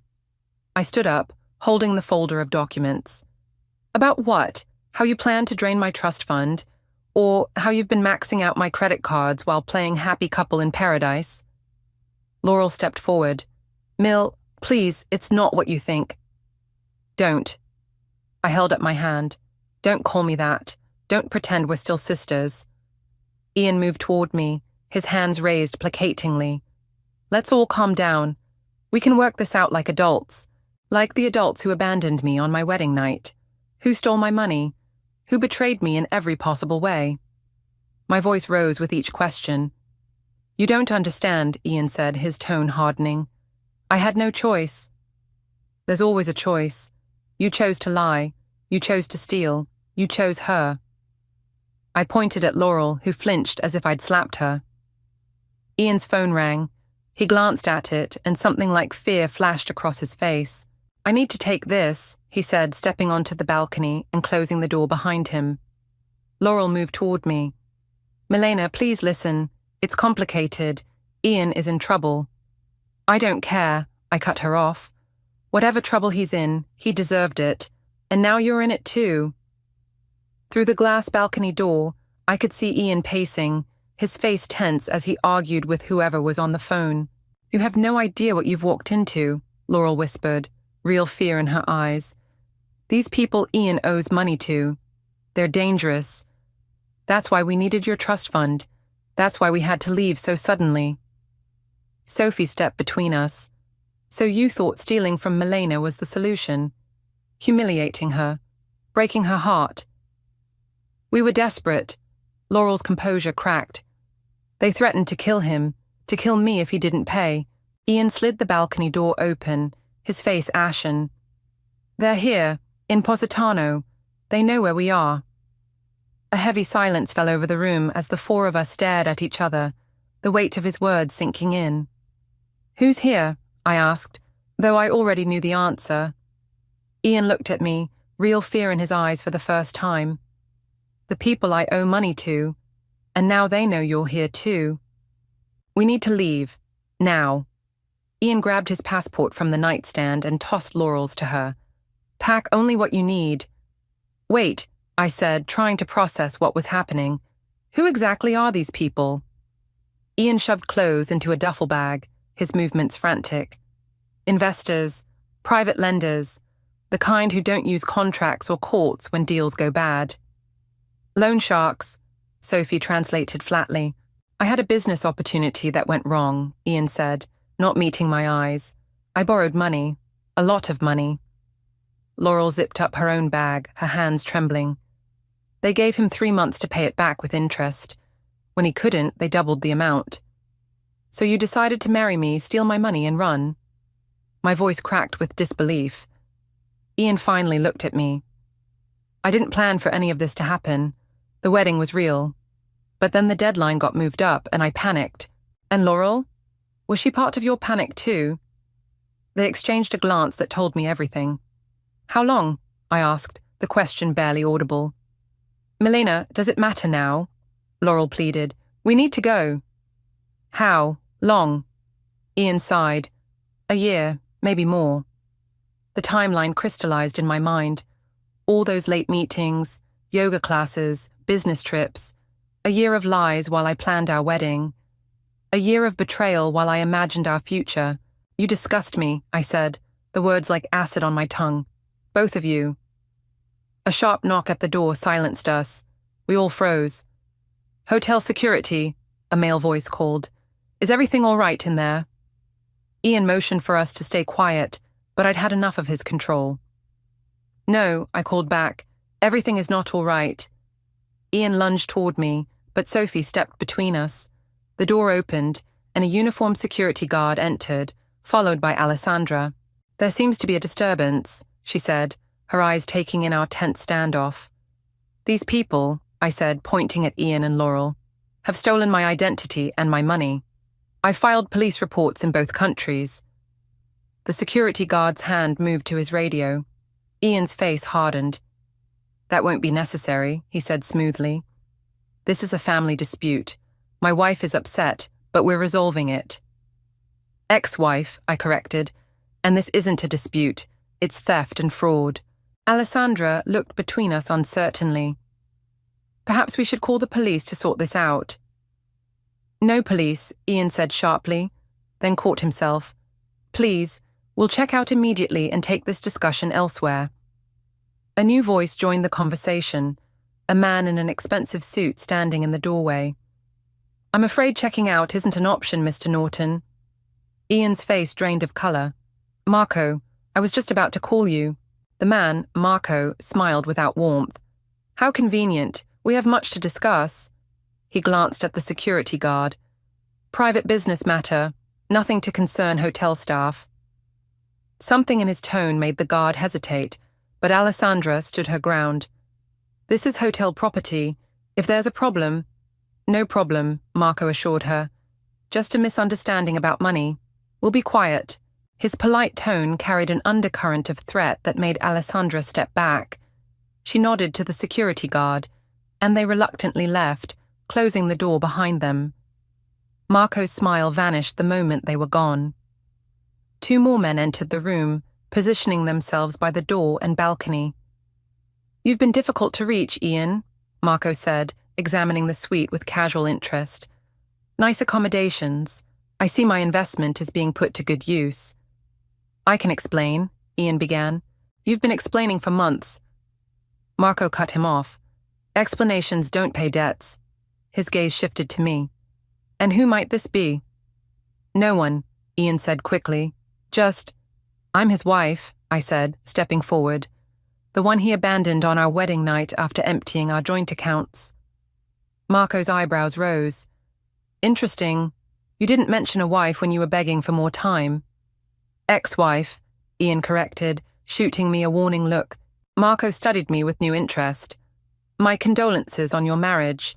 It seems we've both been deceived by Mr. Norton. The room felt charged with dangerous energy. Sophie edged closer to me, her face pale. How much does he owe you? I asked. Marco named a figure that made my stomach drop. No wonder they'd been after my trust fund. And if he doesn't pay? Marco smiled thinly. That would be unfortunate for everyone involved. I looked at Ian and Laurel, the fear in their eyes, the desperation. For a moment, I felt a flicker of satisfaction. They were trapped, just as I had been trapped in my grief and rage for weeks. But something shifted inside me. This wasn't justice. This was something darker, more dangerous than I'd intended.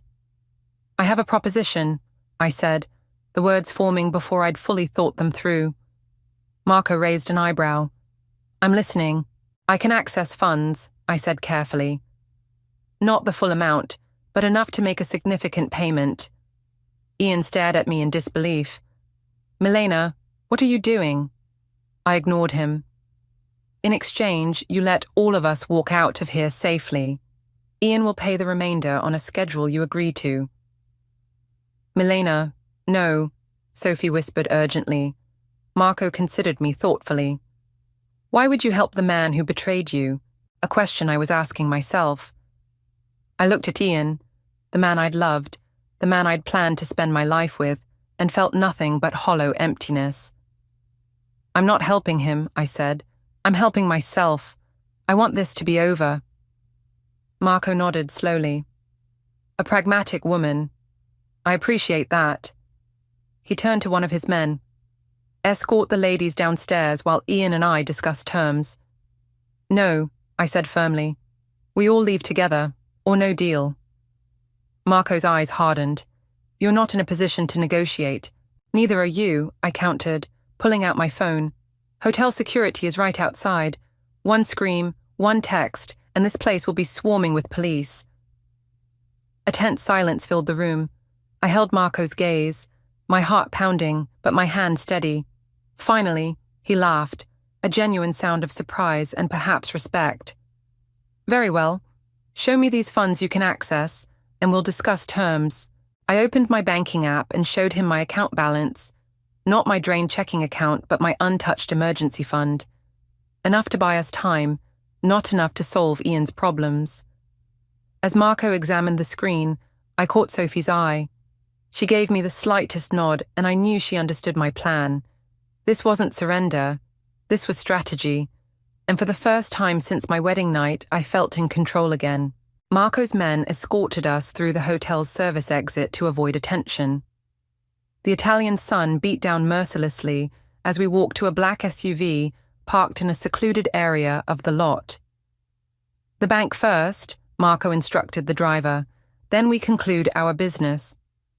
I sat between Sophie and Laurel in the back seat, Ian directly in front of me. Nobody spoke. The weight of what I was about to do pressed down on me like a physical force. At the bank, Marco accompanied me inside, while his men kept the others in the car. The cool air conditioning raised goosebumps on my arms as I approached the teller. I'd like to make a withdrawal, I said, sliding my passport across the counter.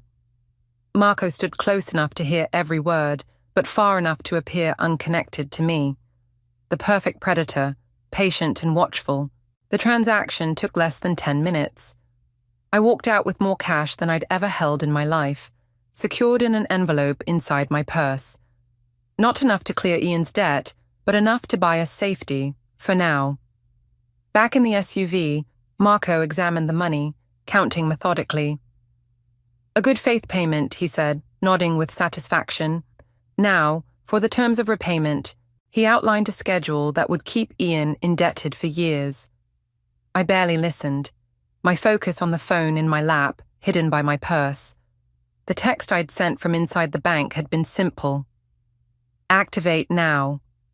Pull over here, Marco instructed the driver as we approached a quiet stretch of road overlooking the coast. My heart raced. This wasn't part of the plan. The SUV stopped. Marco turned to face us.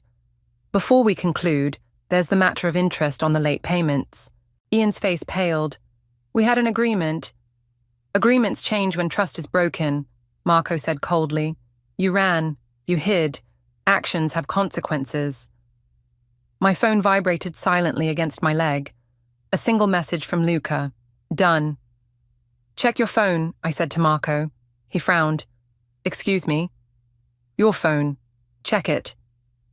Suspicion flashed across his face, but curiosity won out. He pulled out his phone, his expression changing as he read whatever had just arrived.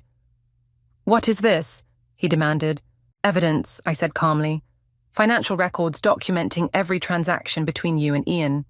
Wire transfers, cash deposits, loan terms that violate about a dozen international banking laws.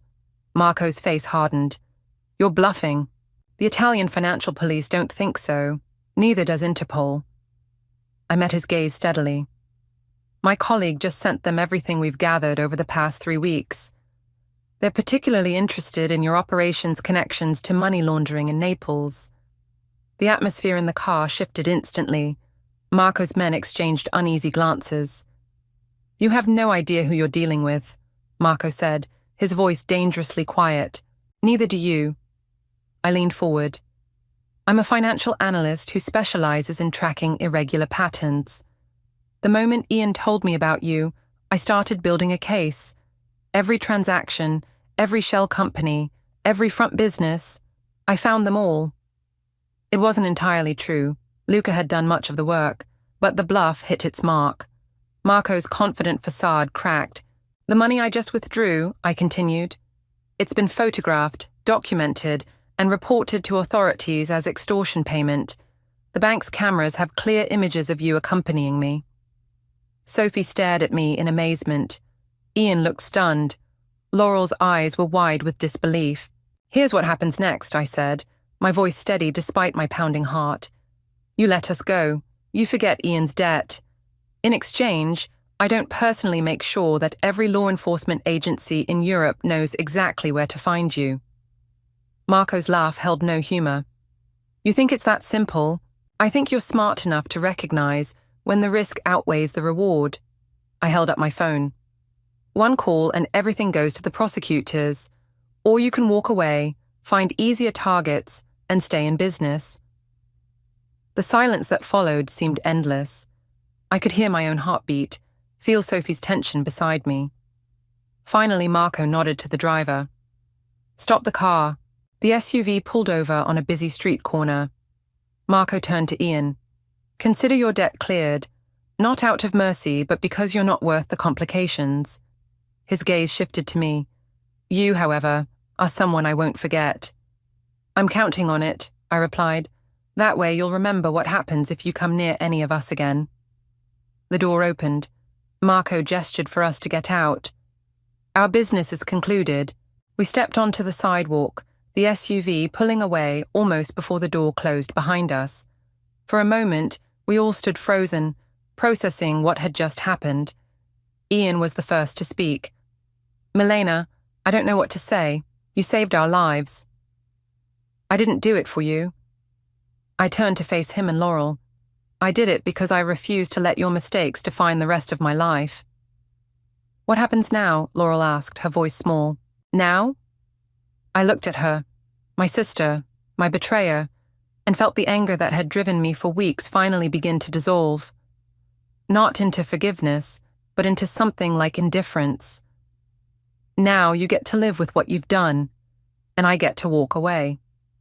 Just like that? Ian asked. No, not just like that. You're going to sign divorce papers that give me everything.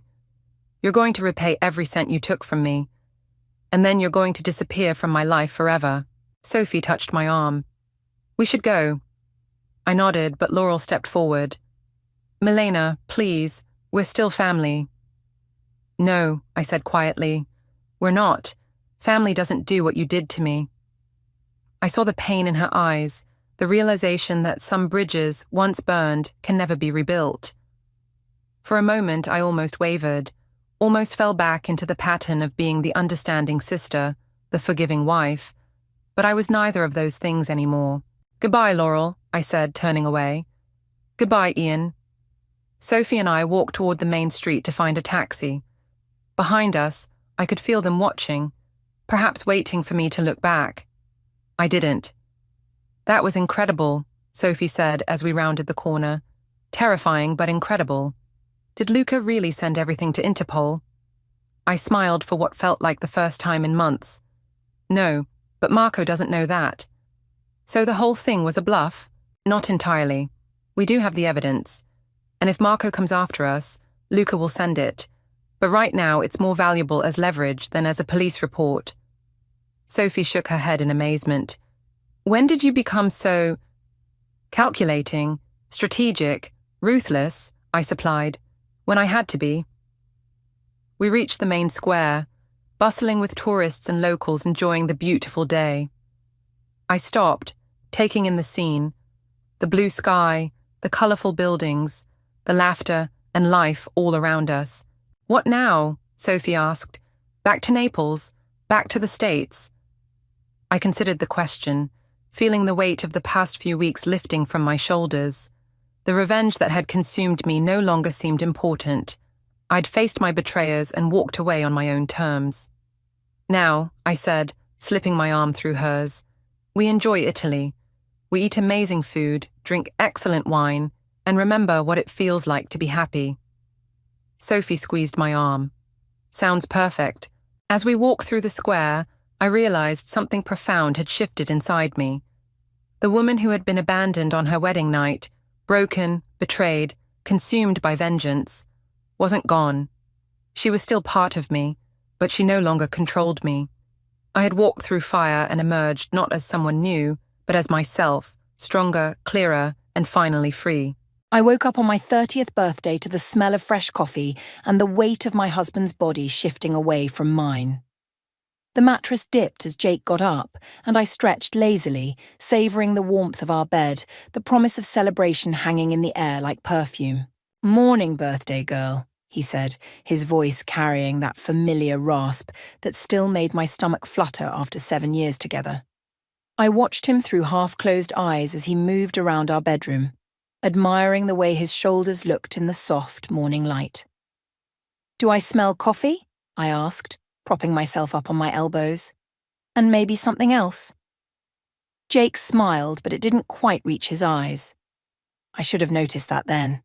I padded to the kitchen in my oversized sleep shirt, bare feet against the cool hardwood floors. Our apartment was flooded with morning light, dust motes dancing in the sunbeams that streamed through the windows. Jake had arranged a small spread on the kitchen island. Coffee, croissants from the bakery down the street, a small wrapped gift box. "You didn't have to do all this," I said, wrapping my arms around his waist from behind, pressing my cheek against his back. "It's your 30th, Bianca, it's a big one." His body felt rigid against mine. I released him and reached for the coffee, inhaling the rich aroma before taking a sip. Perfect, just the right amount of cream. 7 years and he still remembered exactly how I liked it. "Open your gift," he said, nodding toward the small box. I picked it up, surprised by its weight. "What is it?" "Just open it." I tore away the silver wrapping paper, revealing a velvet jewelry box. My heart skipped. We'd been talking about upgrading my engagement ring. Maybe he'd finally done it. I flipped open the lid, but instead of a ring, I found a USB drive. "What's this?" I asked, confused. Jake cleared his throat. "There are some documents on there. I thought it would be easier this way." "Documents? What kind of documents?" I laughed, though something cold was spreading through my chest. He wouldn't meet my eyes. "Divorce papers." The mug slipped from my fingers, crashing to the floor. Coffee splashed across the tiles, across my bare feet. I didn't feel it. "Is this a joke?" My voice sounded distant, like it belonged to someone else. "I'm sorry, Bianca. I've been trying to find the right time." "On my birthday? You thought my birthday was the right time?" The words scraped my throat raw. "I thought it would be better before the party. So, you'd have time to process. The party." 30 of our closest friends would be arriving at our apartment in less than 8 hours to celebrate my milestone birthday. The caterers would be here in 5. The cake, the decorations, the playlist I'd spent weeks perfecting, all of it suddenly seemed absurd. Process what, exactly? I asked, though I wasn't sure I wanted the answer. Jake ran a hand through his hair. It's not working anymore. It hasn't been for a long time. For you, maybe. I had no idea we were having problems. My voice cracked. 7 years, Jake. 7 years, and you couldn't give me any warning. I tried. You never wanted to hear it. I searched my memory frantically. Had there been signs? Late nights at work, weekend trips with the guys, the gradual cooling of our physical relationship. I'd attributed it all to normal marriage evolution, to stress, to anything but this. Who is she? The question escaped before I could stop it. His silence was answer enough. How long? I pressed. Bianca. How? Long? He sighed. 8 months. 8 months. While I'd been planning our future, he'd been dismantling it. While I'd been faithful, he'd been... Do I know her? Jake looked away. It doesn't matter. It matters to me, I was shouting now, my whole body trembling. This isn't about her. It's about us. We want different things. We want... I stopped, the realization hitting me like a physical blow. You've already discussed this with her. What we want. He didn't deny it. I looked down at the USB drive in my hand, this tiny object that contained the end of everything I thought I knew. You expect me to sign these today? Take your time. My lawyer said, your lawyer? I laughed, a hollow sound. Of course you already have a lawyer. The doorbell rang, making us both jump. Jake checked his watch. That's probably the caterers. Are you kidding me right now? You want me to deal with caterers? I'll handle it, he said, moving toward the door. I grabbed his arm. What am I supposed to tell everyone tonight? Thanks for coming to celebrate my 30th, by the way. My husband just left me. We can cancel. No. The word came out sharp, decisive. The party happens. You will be there, smiling, pretending everything is fine. You owe me that much. His eyes widened slightly. Bianca, one night, Jake. One night of pretending you didn't just destroy me on my birthday. After that, you can go to her. He hesitated, then nodded. As he went to answer the door, I stood frozen in our kitchen, coffee cooling around my feet, clutching the evidence of my husband's betrayal. I caught my reflection in the window, pale face, wide eyes, hair still mussed from sleep. I looked like a woman who had just been blindsided, because I had been. But as the caterers' voices filled our apartment, something shifted inside me. I watched Jake directing them, all smiles and charm, and wondered how many other performances I'd witnessed without recognizing them for what they were. I slipped the USB drive into my pocket. Tonight I would smile too. I would laugh and dance and accept birthday wishes. And tomorrow I would find out exactly what else my husband had been hiding. I've never been good at pretending. In college, I failed an acting elective so spectacularly, my professor suggested I pursue literally any other interest. Yet here I was, giving the performance of my life. You look stunning, birthday girl. Aurora squeezed my arm as she handed me a glass of champagne. 30 looks good on you. I forced my lips into what I hoped resembled a smile. Thanks for coming. Are you okay? Aurora's eyebrows knitted together. You seem off. Just overwhelmed. You know how I feel about being the center of attention. The lie slipped out easily, surprising me. Across the room, Jake chatted with a group of his co-workers, laughing too loudly at something someone said. He'd changed into the blue button-down I'd bought him last Christmas, the one that matched his eyes. I wondered if he'd chosen it deliberately, a final twist of the knife. Well, you pulled off an amazing party, Aurora said, scanning the crowded apartment. The food is incredible. I nodded, not trusting myself to speak. I'd spent the hours between Jake's morning bombshell and the first guests arriving in a state of numb automation, showering, dressing, applying makeup with mechanical precision while my mind raced in useless circles. The caterers had asked me questions I couldn't remember answering. Jake had stayed out of my way, retreating to his home office with mumbled excuses about work emails. Bianca, Aurora was staring at me. Did you hear what I said? Sorry, what? I asked if you and Jake were still planning that trip to Bali next month. The question hit me like a slap. Our 10th anniversary trip, the one we'd been saving for, planning for over a year. The one Jake had apparently never intended to take. We're reconsidering our options, I managed. Aurora's phone buzzed. She glanced down, then back at me with an odd expression. Hey, have you talked to Delaney tonight? Delaney? I scanned the room for my colleague. I'm not sure she's here yet. Oh, Aurora took a long sip of her drink. I just thought, never mind.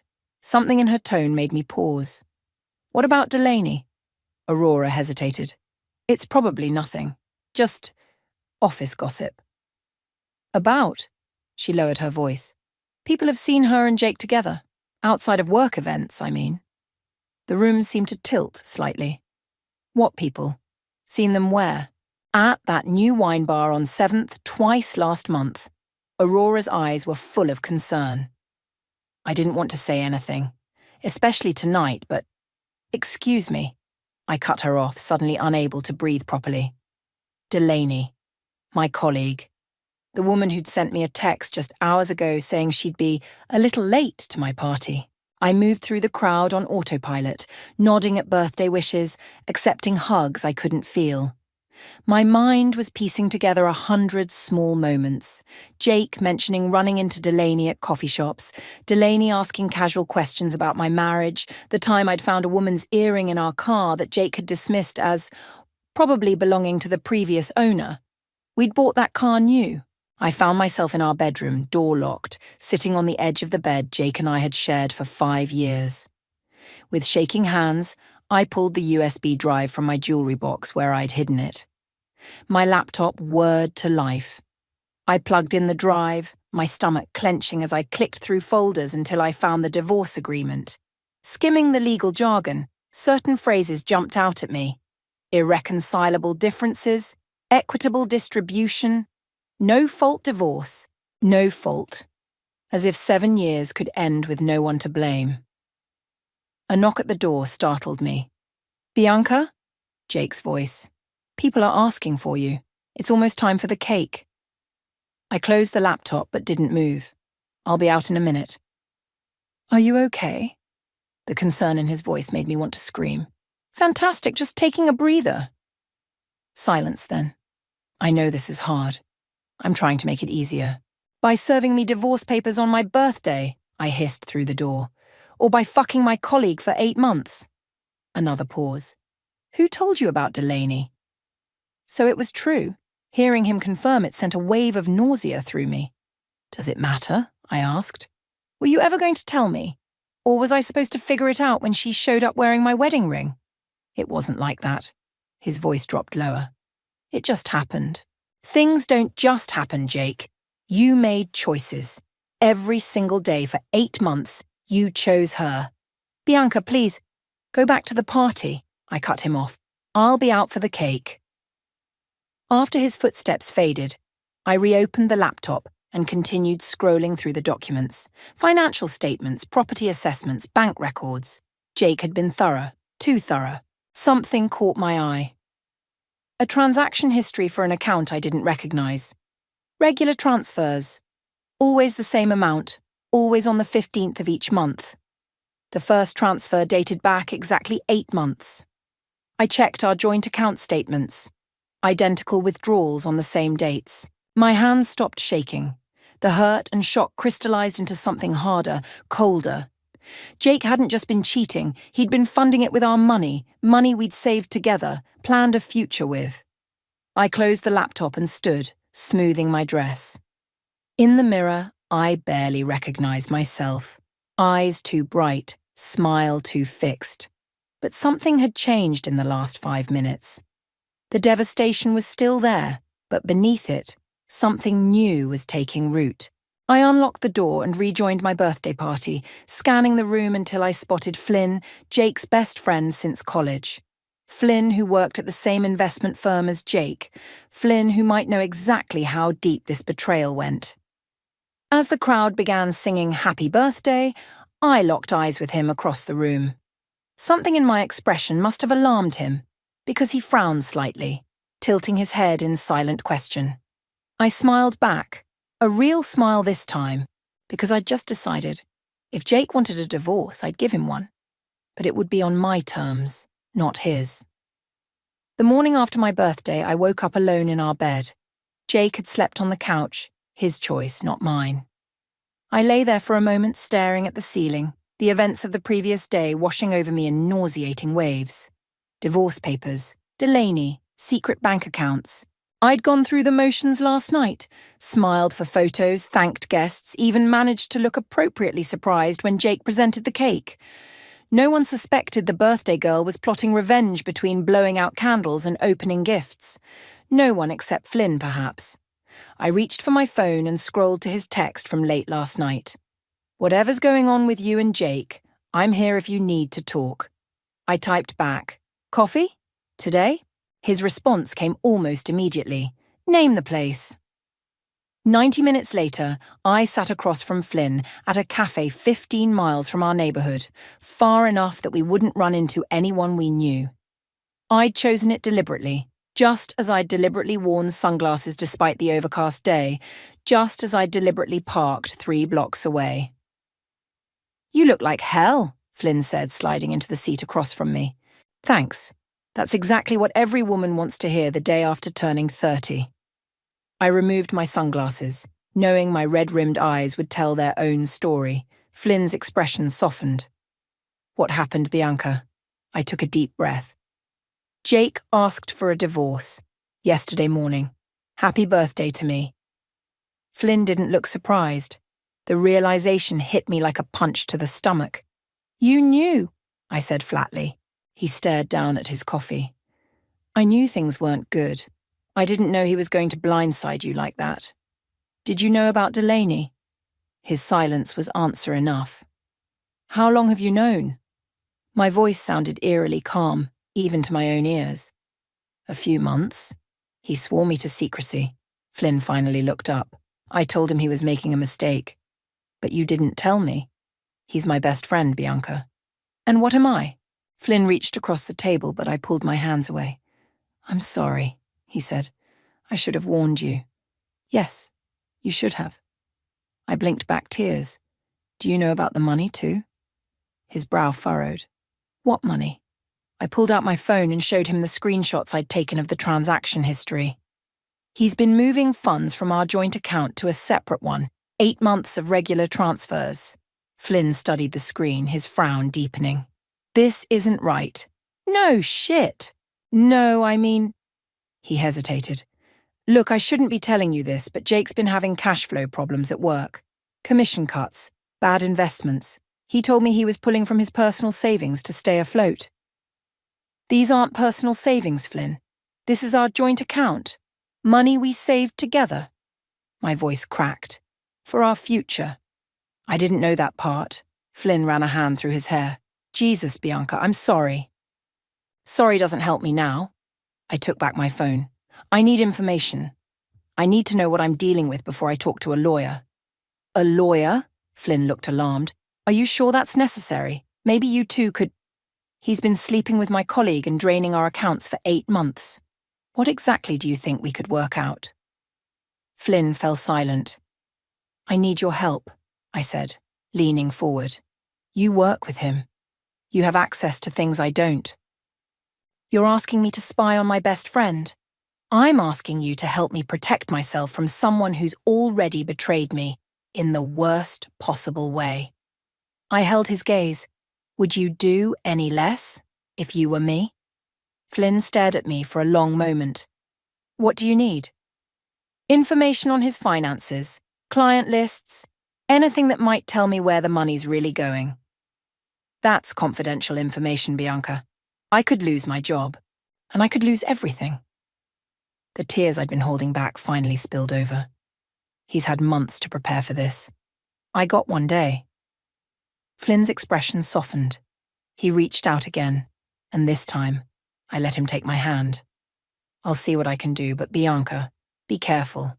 Jake isn't stupid. If he realizes what you're doing..." "He won't." I wiped my eyes. "As far as Jake knows, I'm still in shock. The devastated wife who never saw it coming." "Weren't you?" "In shock?" I pulled my hand away. "That was yesterday. Today I'm angry." When I got home, Jake was packing a suitcase. He looked up when I entered the bedroom, his expression unreadable. "Where were you?" he asked. "Out."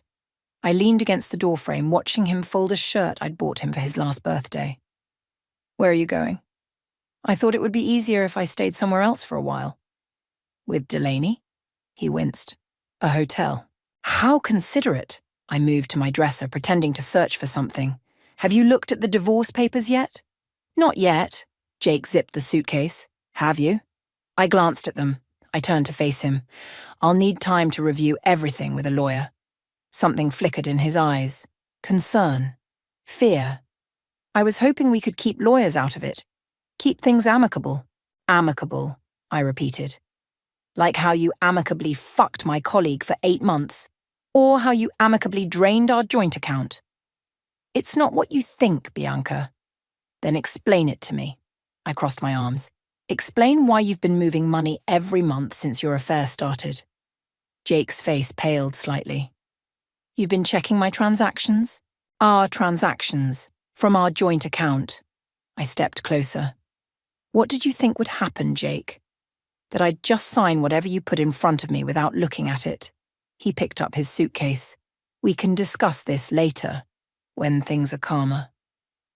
"When I'm calmer, you mean?" "When we're both calmer." He moved toward the door, then paused. "I never meant to hurt you, Bianca." I laughed, a harsh sound that surprised even me. "That might be the biggest lie you've told yet." After he left, I sat on the edge of the bed, trembling with rage and something else, determination. I pulled out my phone and called Aurora. "I need a lawyer," I said when she answered. "A really good one." "Bianca, what's happening?" "Jake's leaving me." The words still felt strange in my mouth. "And I think he's been stealing from me." Aurora's sharp intake of breath was audible. "I'm coming over. Don't do anything until I get there." I hung up and walked to Jake's closet. The safe was hidden behind his winter coats, a small fireproof box where we kept our important documents. I knew the combination. The day we met, the day he proposed, the day we married. Inside were our passports, birth certificates, marriage license, and a small black notebook I'd never seen before. I flipped it open, my heart pounding as I scanned the pages filled with Jake's handwriting. Names, dates, amounts, and at the top of the first page, a single word that made my blood run cold. Investments. "It's a Ponzi scheme," Aurora said, flipping through Jake's notebook, "or something close to it." We sat at my kitchen table, empty wine glasses between us, takeout containers pushed aside. Aurora had arrived an hour after my call, armed with a bottle of red and fierce loyalty. Now, 3 hours later, the picture emerging was worse than I'd imagined. "How can you tell?" I asked. "My ex handled fraud cases, remember?" Aurora tapped the page. "These columns show money coming in from new investors to pay returns to earlier ones. Classic pyramid structure." My stomach churned. So he's not just cheating on me, he's committing fraud. "Looks that way." Aurora closed the notebook. "Bianca, this is serious. If Jake's running an investment scam, you could be implicated." "But I didn't know anything about it." "You're his wife. You share accounts, property, tax returns." She squeezed my hand. "The lawyer I'm connecting you with specializes in both divorce and financial fraud. You need protection." I stared at the notebook, my mind racing. What if I could prove he did this without my knowledge? That would help, but what if I could prove he did it and turn over evidence? Aurora's eyes widened. "You mean report him?" "Why not?" "He betrayed me in every possible way." My voice hardened. "Why should I protect him?" "Because this isn't just about divorce anymore. We're talking potential criminal charges." Aurora leaned forward. "Are you sure you want to go there?" Was I? The Jake I thought I knew, the man I'd built a life with, was already gone, replaced by a stranger who lied, cheated, and apparently stole. What loyalty did I owe that stranger? "I need to think," I said finally. After Aurora left, I couldn't sleep.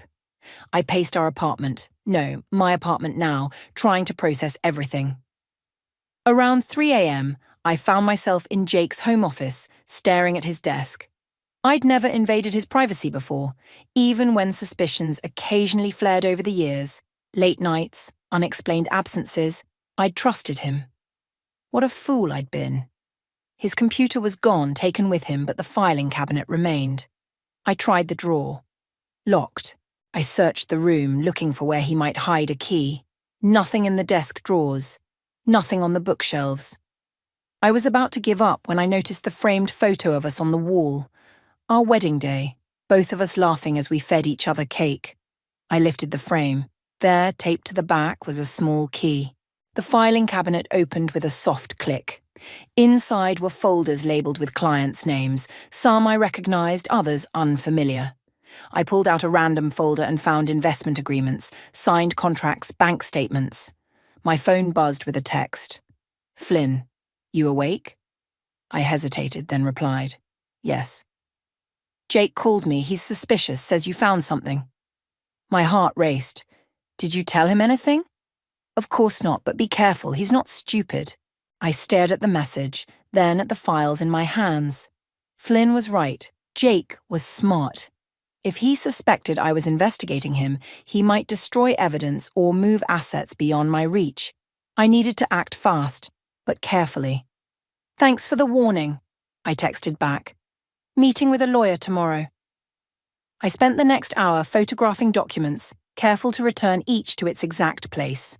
By dawn, I had hundreds of images, evidence of Jake's scheme, proof of his deception. I finally fell into an exhausted sleep on the couch, waking to my alarm at 7 a.m.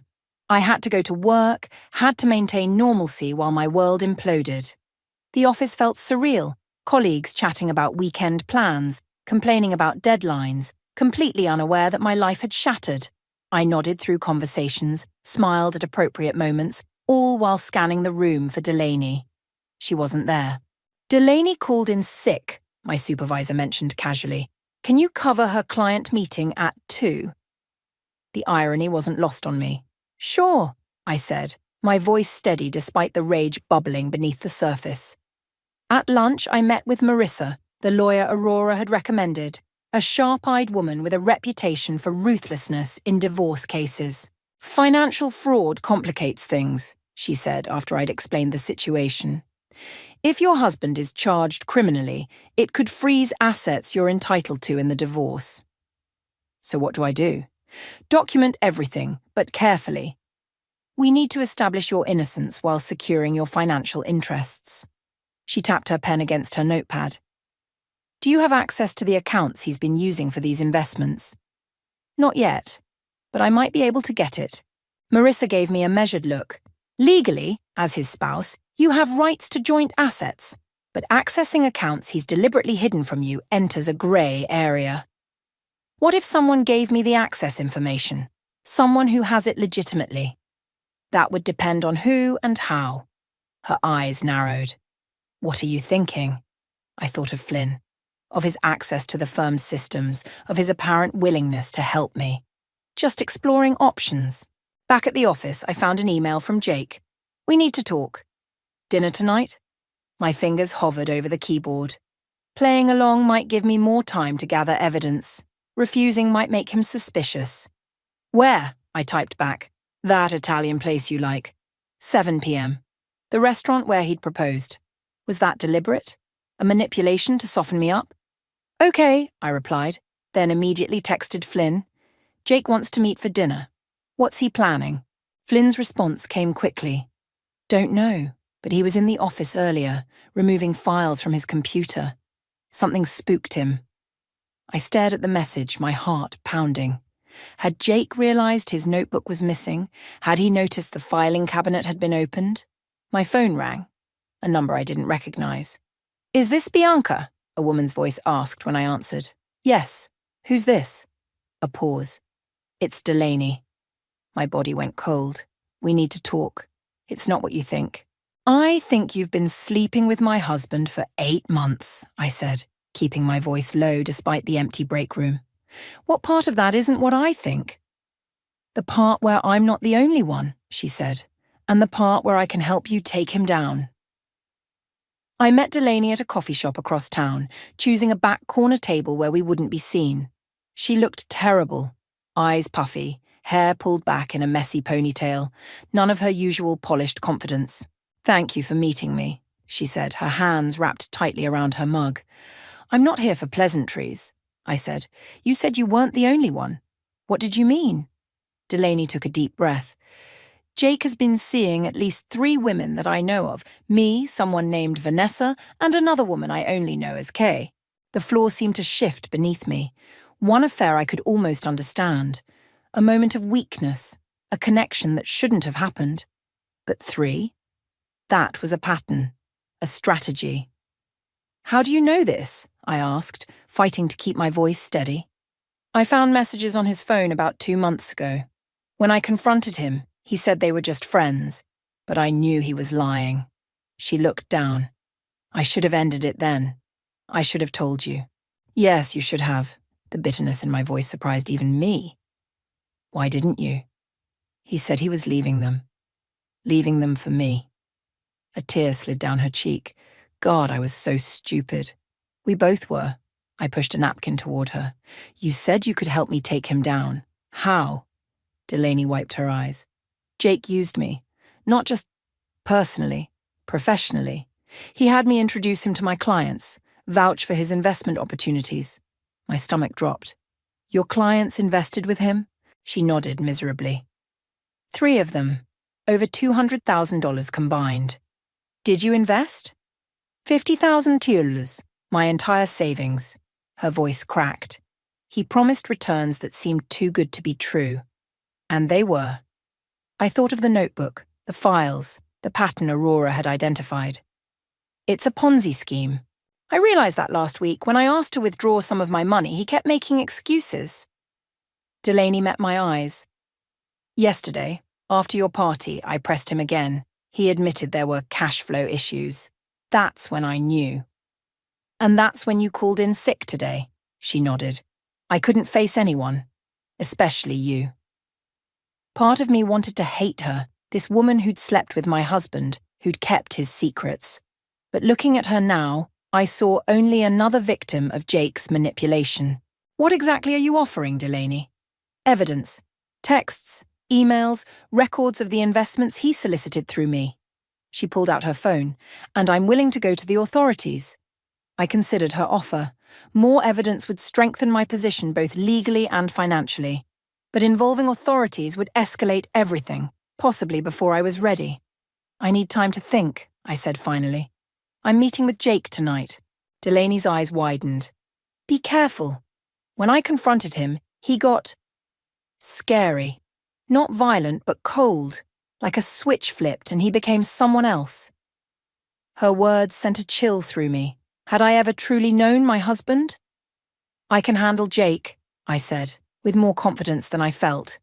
The Italian restaurant was busy, the familiar scent of garlic and tomato sauce filling the air. Jake was already seated at our usual table by the window, the one where he'd proposed 7 years ago. He stood when he saw me, his face carefully neutral. "You look nice," he said as I sat down. I'd chosen my outfit deliberately, a blue dress he'd always liked, hair down the way he preferred. Not for him, but for the role I needed to play. "Thanks." I smiled tightly. "Why did you want to meet?" Jake signaled the waiter, ordering wine without consulting me. "I think we got off on the wrong foot with all this. The divorce doesn't have to be contentious." "You handed me divorce papers on my birthday, Jake. How did you expect me to react?" I know the timing was bad.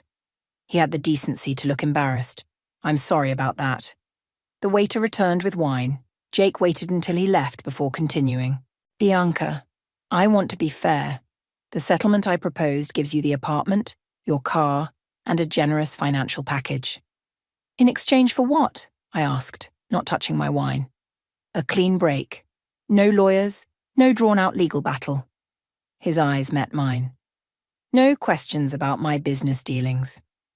There it was, the real reason for this dinner, this performance of reasonableness. "You're worried about what I found?" I said quietly.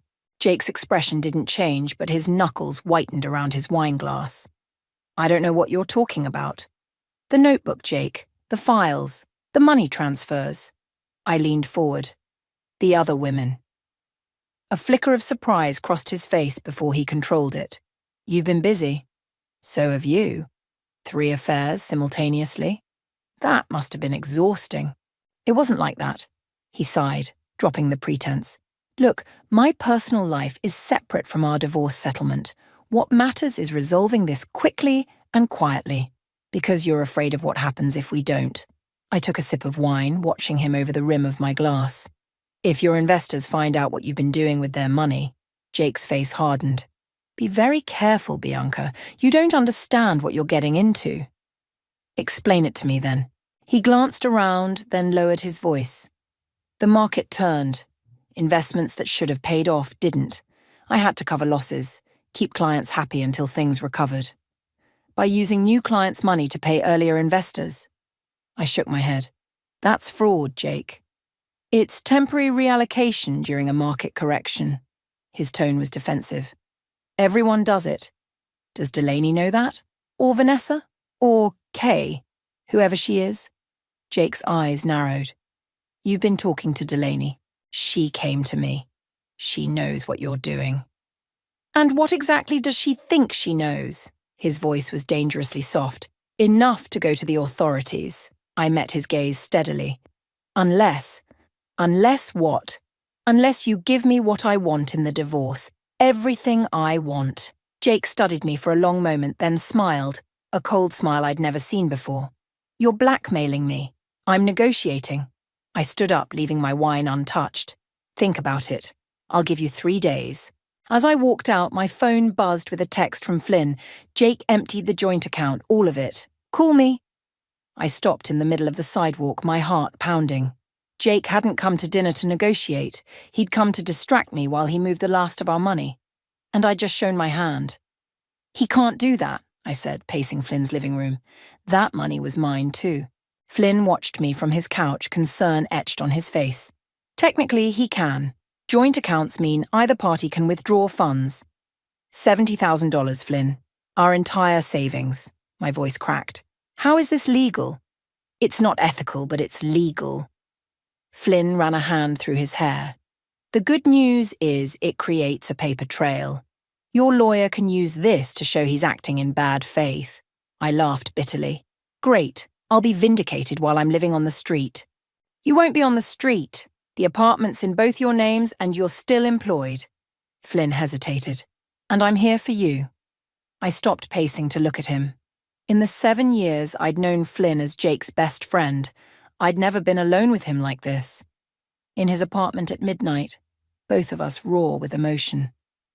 There was something disconcerting about seeing him separate from Jake, like a planet that had broken free of its sun. Why are you helping me? I asked. Jake's been your friend since college. Flynn met my gaze steadily. Because what he's doing is wrong. And because... He trailed off. Because what?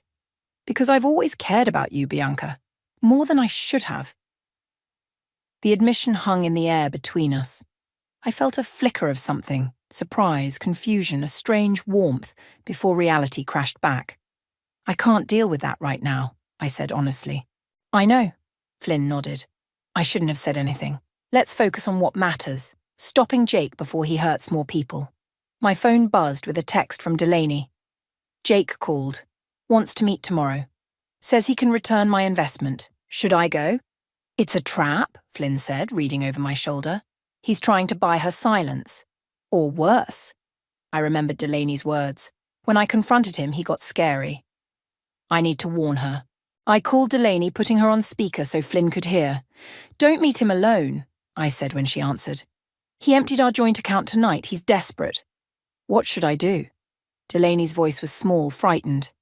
Flynn leaned toward the phone. Tell him you'll meet, but in a public place. Stall him.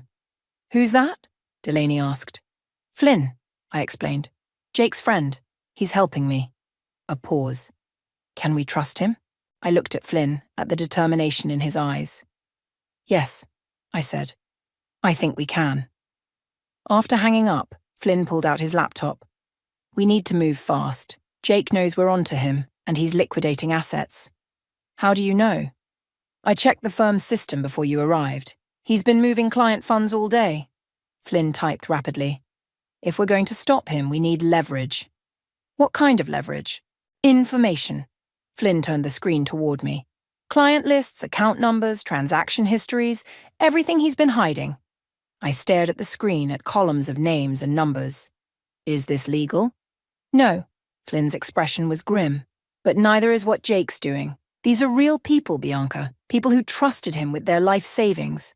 The weight of it all suddenly crashed down on me. This wasn't just about my broken marriage anymore. It wasn't even about Jake's betrayal. Real people would lose everything if Jake wasn't stopped. What do we do with this information? I asked. We take it to your lawyer, and, if necessary, to the authorities. Flynn closed the laptop. But first, we need to secure your position. How? By beating Jake at his own game. Dawn found me back in my apartment, exhausted but clear-headed. Flynn's plan was risky, possibly crossing ethical lines, but I couldn't see another option. Jake had forced my hand. I showered and dressed carefully, professional, polished, nothing that would hint at the turmoil of the past few days. At precisely 8:30 a.m., I walked into my bank. I'd like to speak with a manager, I told the teller. It's regarding possible fraudulent activity on my accounts. 20 minutes later, I sat across from a concerned bank manager, documents spread between us. Marriage certificate, identification, bank statements showing the sudden withdrawal.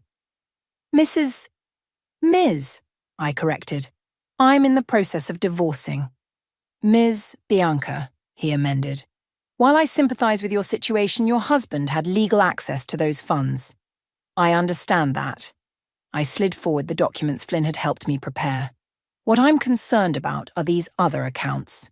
The manager frowned, reviewing the papers. These accounts aren't with our bank. No, but they're linked to accounts that are. My husband has been moving money between them as part of an investment fraud scheme. I kept my voice steady. I'm reporting this to protect myself from liability and to protect your bank from potential involvement in criminal activity. His expression changed from skepticism to concern. These are serious allegations. Yes, they are, which is why I've already scheduled a meeting with financial crimes investigators. This wasn't strictly true yet. I wanted to give your institution the courtesy of advance notice.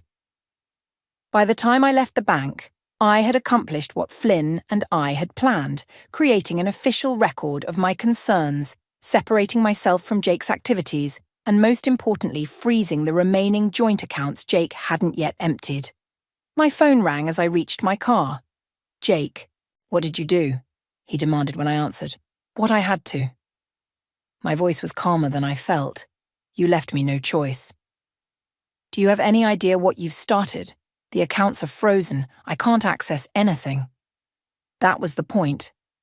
People will lose everything, Bianca, not just me, clients, friends, people we care about. People already have lost everything, I countered. Delaney, the other investors you scammed, me. This isn't a game. His voice dropped, became dangerous. You have no idea what you're dealing with. Then enlighten me. Who's Kay, Jake? Another girlfriend? Another victim? A long pause. Where are you right now? The question sent a chill through me. Why? Because we need to talk. In person. Immediately. I don't think so. Bianca. Something in his tone made me pause. There are things you don't understand. Dangerous things. You need to stop this now before people get hurt. The only person getting hurt is you, I said. But doubt crept in. Jake sounded genuinely frightened. It's not me I'm worried about. His voice dropped lower. Check your email. Now. I hung up and opened my email on my phone. A new message from Jake contained a single attachment, a photo. My sister Reagan sitting at a cafe, unaware she was being photographed. A text followed. She has no idea what you've done, what it might cost her. My hands shook so badly I could barely dial Flynn's number. He's threatening my sister, I said when he answered, my voice barely a whisper. Where are you? Flynn asked, urgency sharpening his tone. In my car, outside the bank. I stared at the photo of Reagan, trying to determine when it had been taken. Flynn, he knows where she is. Don't move. I'm coming to you. I hung up and immediately called Reagan. It went straight to voicemail. I tried again. Nothing. My phone buzzed with another text from Jake. 1 hour. Our apartment. Come alone or I call my associate. Associate. The word sent ice through my veins. This wasn't just Jake anymore. He had help. Connections I knew nothing about. And they were watching my sister. Flynn arrived in 15 minutes, his face grim as I showed him the messages. This changes everything, he said. We need to call the police. And tell them what?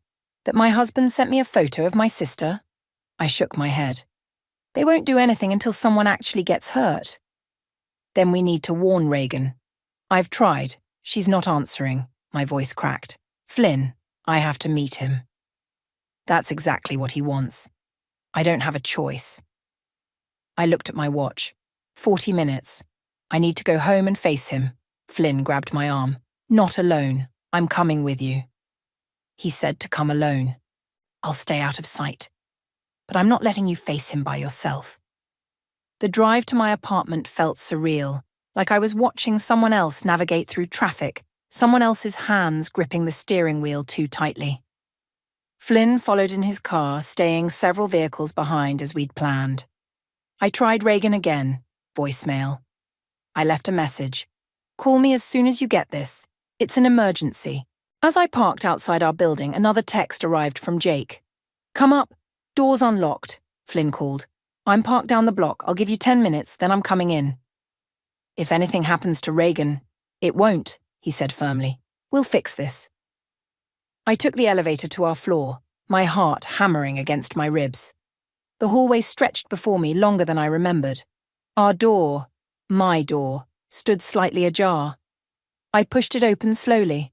Jake sat at our dining table, a laptop open before him, looking strangely calm. No sign of anyone else. Where's Reagan? I demanded, not moving from the doorway. Safe, for now. He gestured to the chair across from him. Sit down, Bianca. I remained standing. If you've hurt her, I haven't touched her. This isn't about hurting anyone. Jake's voice was eerily controlled. It's about fixing the mess you've created. The mess I've created? Anger flared, momentarily overriding my fear. You stole from me, from your clients. You cheated with multiple women. You threatened my sister. I did what was necessary. Jake's expression hardened. Do you have any idea what you've done by freezing those accounts? People are expecting their returns. Important people. Your Ponzi scheme is falling apart. That's not my problem. Jake laughed, a hollow sound. You think this is just about bad investments? This is bigger than you understand. Then explain it to me. I finally moved to the table, standing behind the chair he'd indicated. Who's Kay? Something flickered in Jake's eyes. You don't want to know. I think I do. Jake sighed, running a hand through his hair, a gesture so familiar it made my chest ache despite everything. Constantine. He provided the initial capital for my investment fund. And he expects his money back. With interest. Jake looked up at me, real fear in his eyes. He's not someone you disappoint. The pieces clicked into place. Money laundering. That's what this is, isn't it? You're cleaning money for someone dangerous. Jake didn't deny it. It started small, just a favor for a friend of a client. Then it grew. And the affairs? Were they just favors too? Vanessa is Constantine's sister. The relationship was expected. Jake at least had the decency to look ashamed. Delaney was a mistake. A real one. And the third woman. There is no third woman. Just Vanessa and Delaney. I thought of the notebook, the mysterious K listed alongside regular payments. You're lying. Bianca, listen to me. Jake leaned forward. You need to unfreeze those accounts. Tell the bank it was a misunderstanding. We can still fix this. There's no we anymore, Jake. Then do it for Reagan. His voice hardened. Constantine's people are watching her right now. One call from me and you wouldn't. But looking at this stranger who wore my husband's face, I wasn't certain. I don't want to, but I will if I have to. Jake pushed the laptop toward me. Bank website's already open. Log in and reverse what you did. My mind raced. If I complied, Jake would continue his scheme, continue hurting people. If I refused, Reagan might pay the price. I needed time, needed help. As if on cue, my phone buzzed. A text from Flynn. Coming in, get ready. I took a deep breath and sat down. Show me Reagan is safe first. A phone call right now. Jake hesitated, then nodded. He pulled out his phone and dialed, putting it on speaker. Hello? Reagan's voice filled the room. Reagan, it's me, I said quickly. Are you okay? Bianca, yeah, I'm fine. I'm at work. Why? Where were you this morning? Around 9.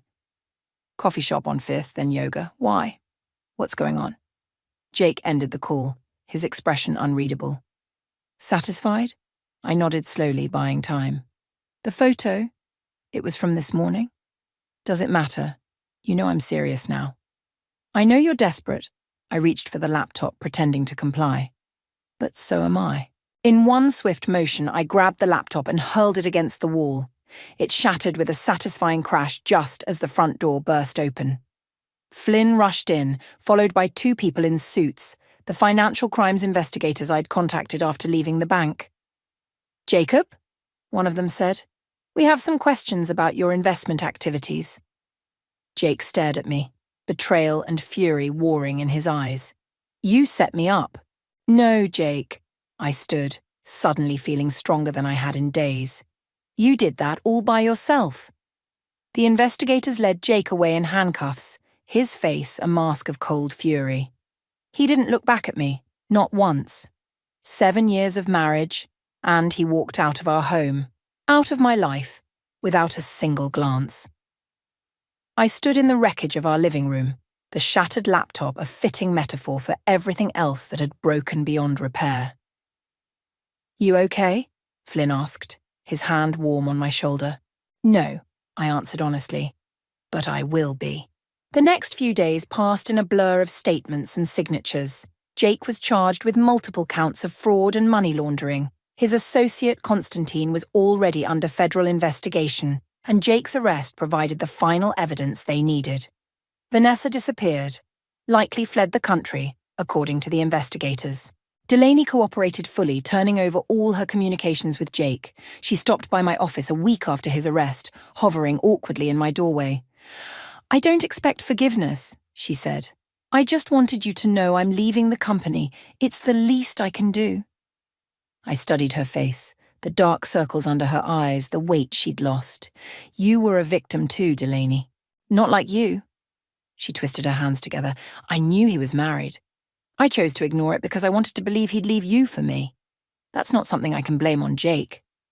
Her honesty surprised me. What will you do now? Move back home for a while. Start over. She attempted a smile. The investigators think we might get some of our money back eventually. I hope so. I meant it, despite everything. After she left, I sat at my desk, staring at the framed photo I still hadn't removed. Jake and me on our honeymoon, laughing on a beach at sunset. I finally placed it face down in my drawer. Not thrown away, but no longer defining my present. That evening, I met Aurora for dinner. She'd been my rock through everything, fielding calls from concerned friends, bringing groceries when I couldn't face the store, sitting with me through sleepless nights. The lawyer called, I told her as we settled into our booth. The divorce will be finalized soon given the circumstances, and they've located most of the money Jake moved from our joint account. That's something at least. Aurora squeezed my hand. How are you really doing? I considered the question. I'm angry. I'm hurt. I'm embarrassed for not seeing what was happening. You couldn't have known. Couldn't I? I shook my head. There were signs. I chose not to see them because the truth was too painful. That's not weakness, Bianca. It's human nature.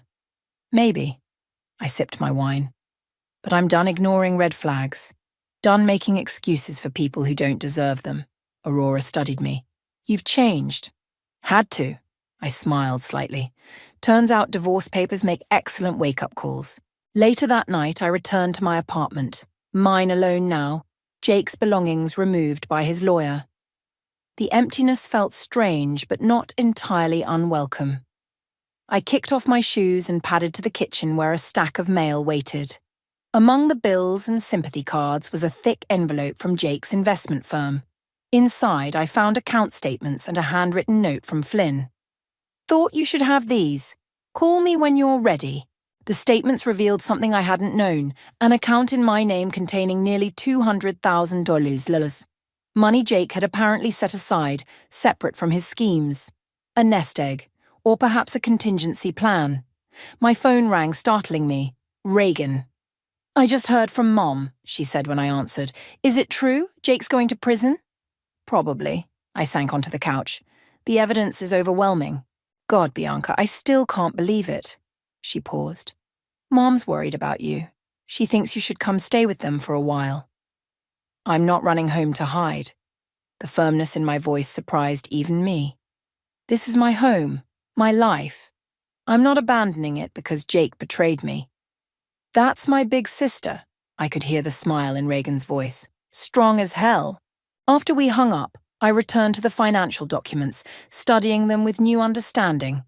Jake had hidden money, but he'd put it in my name, protected it from his creditors, from Constantine, perhaps even from himself. His final gift? Or his final manipulation? I thought of Jake's face when the investigators arrived, the shock, the anger, but also something else. Relief, perhaps. As if some part of him had wanted to be caught, wanted it all to end. The next morning, I woke early and did something I'd been avoiding. I opened the safe where we'd kept our most important documents. Inside, beside our marriage certificate and property deeds, I found a sealed envelope with my name on it, Jake's handwriting. I almost threw it away unopened. What could he possibly say that would matter now? But curiosity won out. Inside was a single page, dated 3 days before my birthday. "Bianca, by the time you read this, you'll hate me. You should. What I've done is unforgivable. I started with good intentions that curdled into something ugly. Each compromise made the next one easier. The money in the Horizon account is yours. Clean, legitimate. Take it and build something new. I loved you, that wasn't a lie, but you deserved better than the man I became. Jay." I read it twice, searching for manipulation, for lies. Found none. I folded the letter and placed it back in the safe. Not forgiveness, I wasn't ready for that. But perhaps understanding. Jake had made his choices. Now I would make mine. I picked up my phone and dialed Flynn's number. "I got your package," I said when he answered. "Thank you." "You're welcome." A pause. "How are you doing?" "I'm rebuilding," I said, looking around at the apartment that was now truly mine. One day at a time. Not starting over, not going back, rebuilding with the strength I'd always had and the wisdom I'd painfully earned.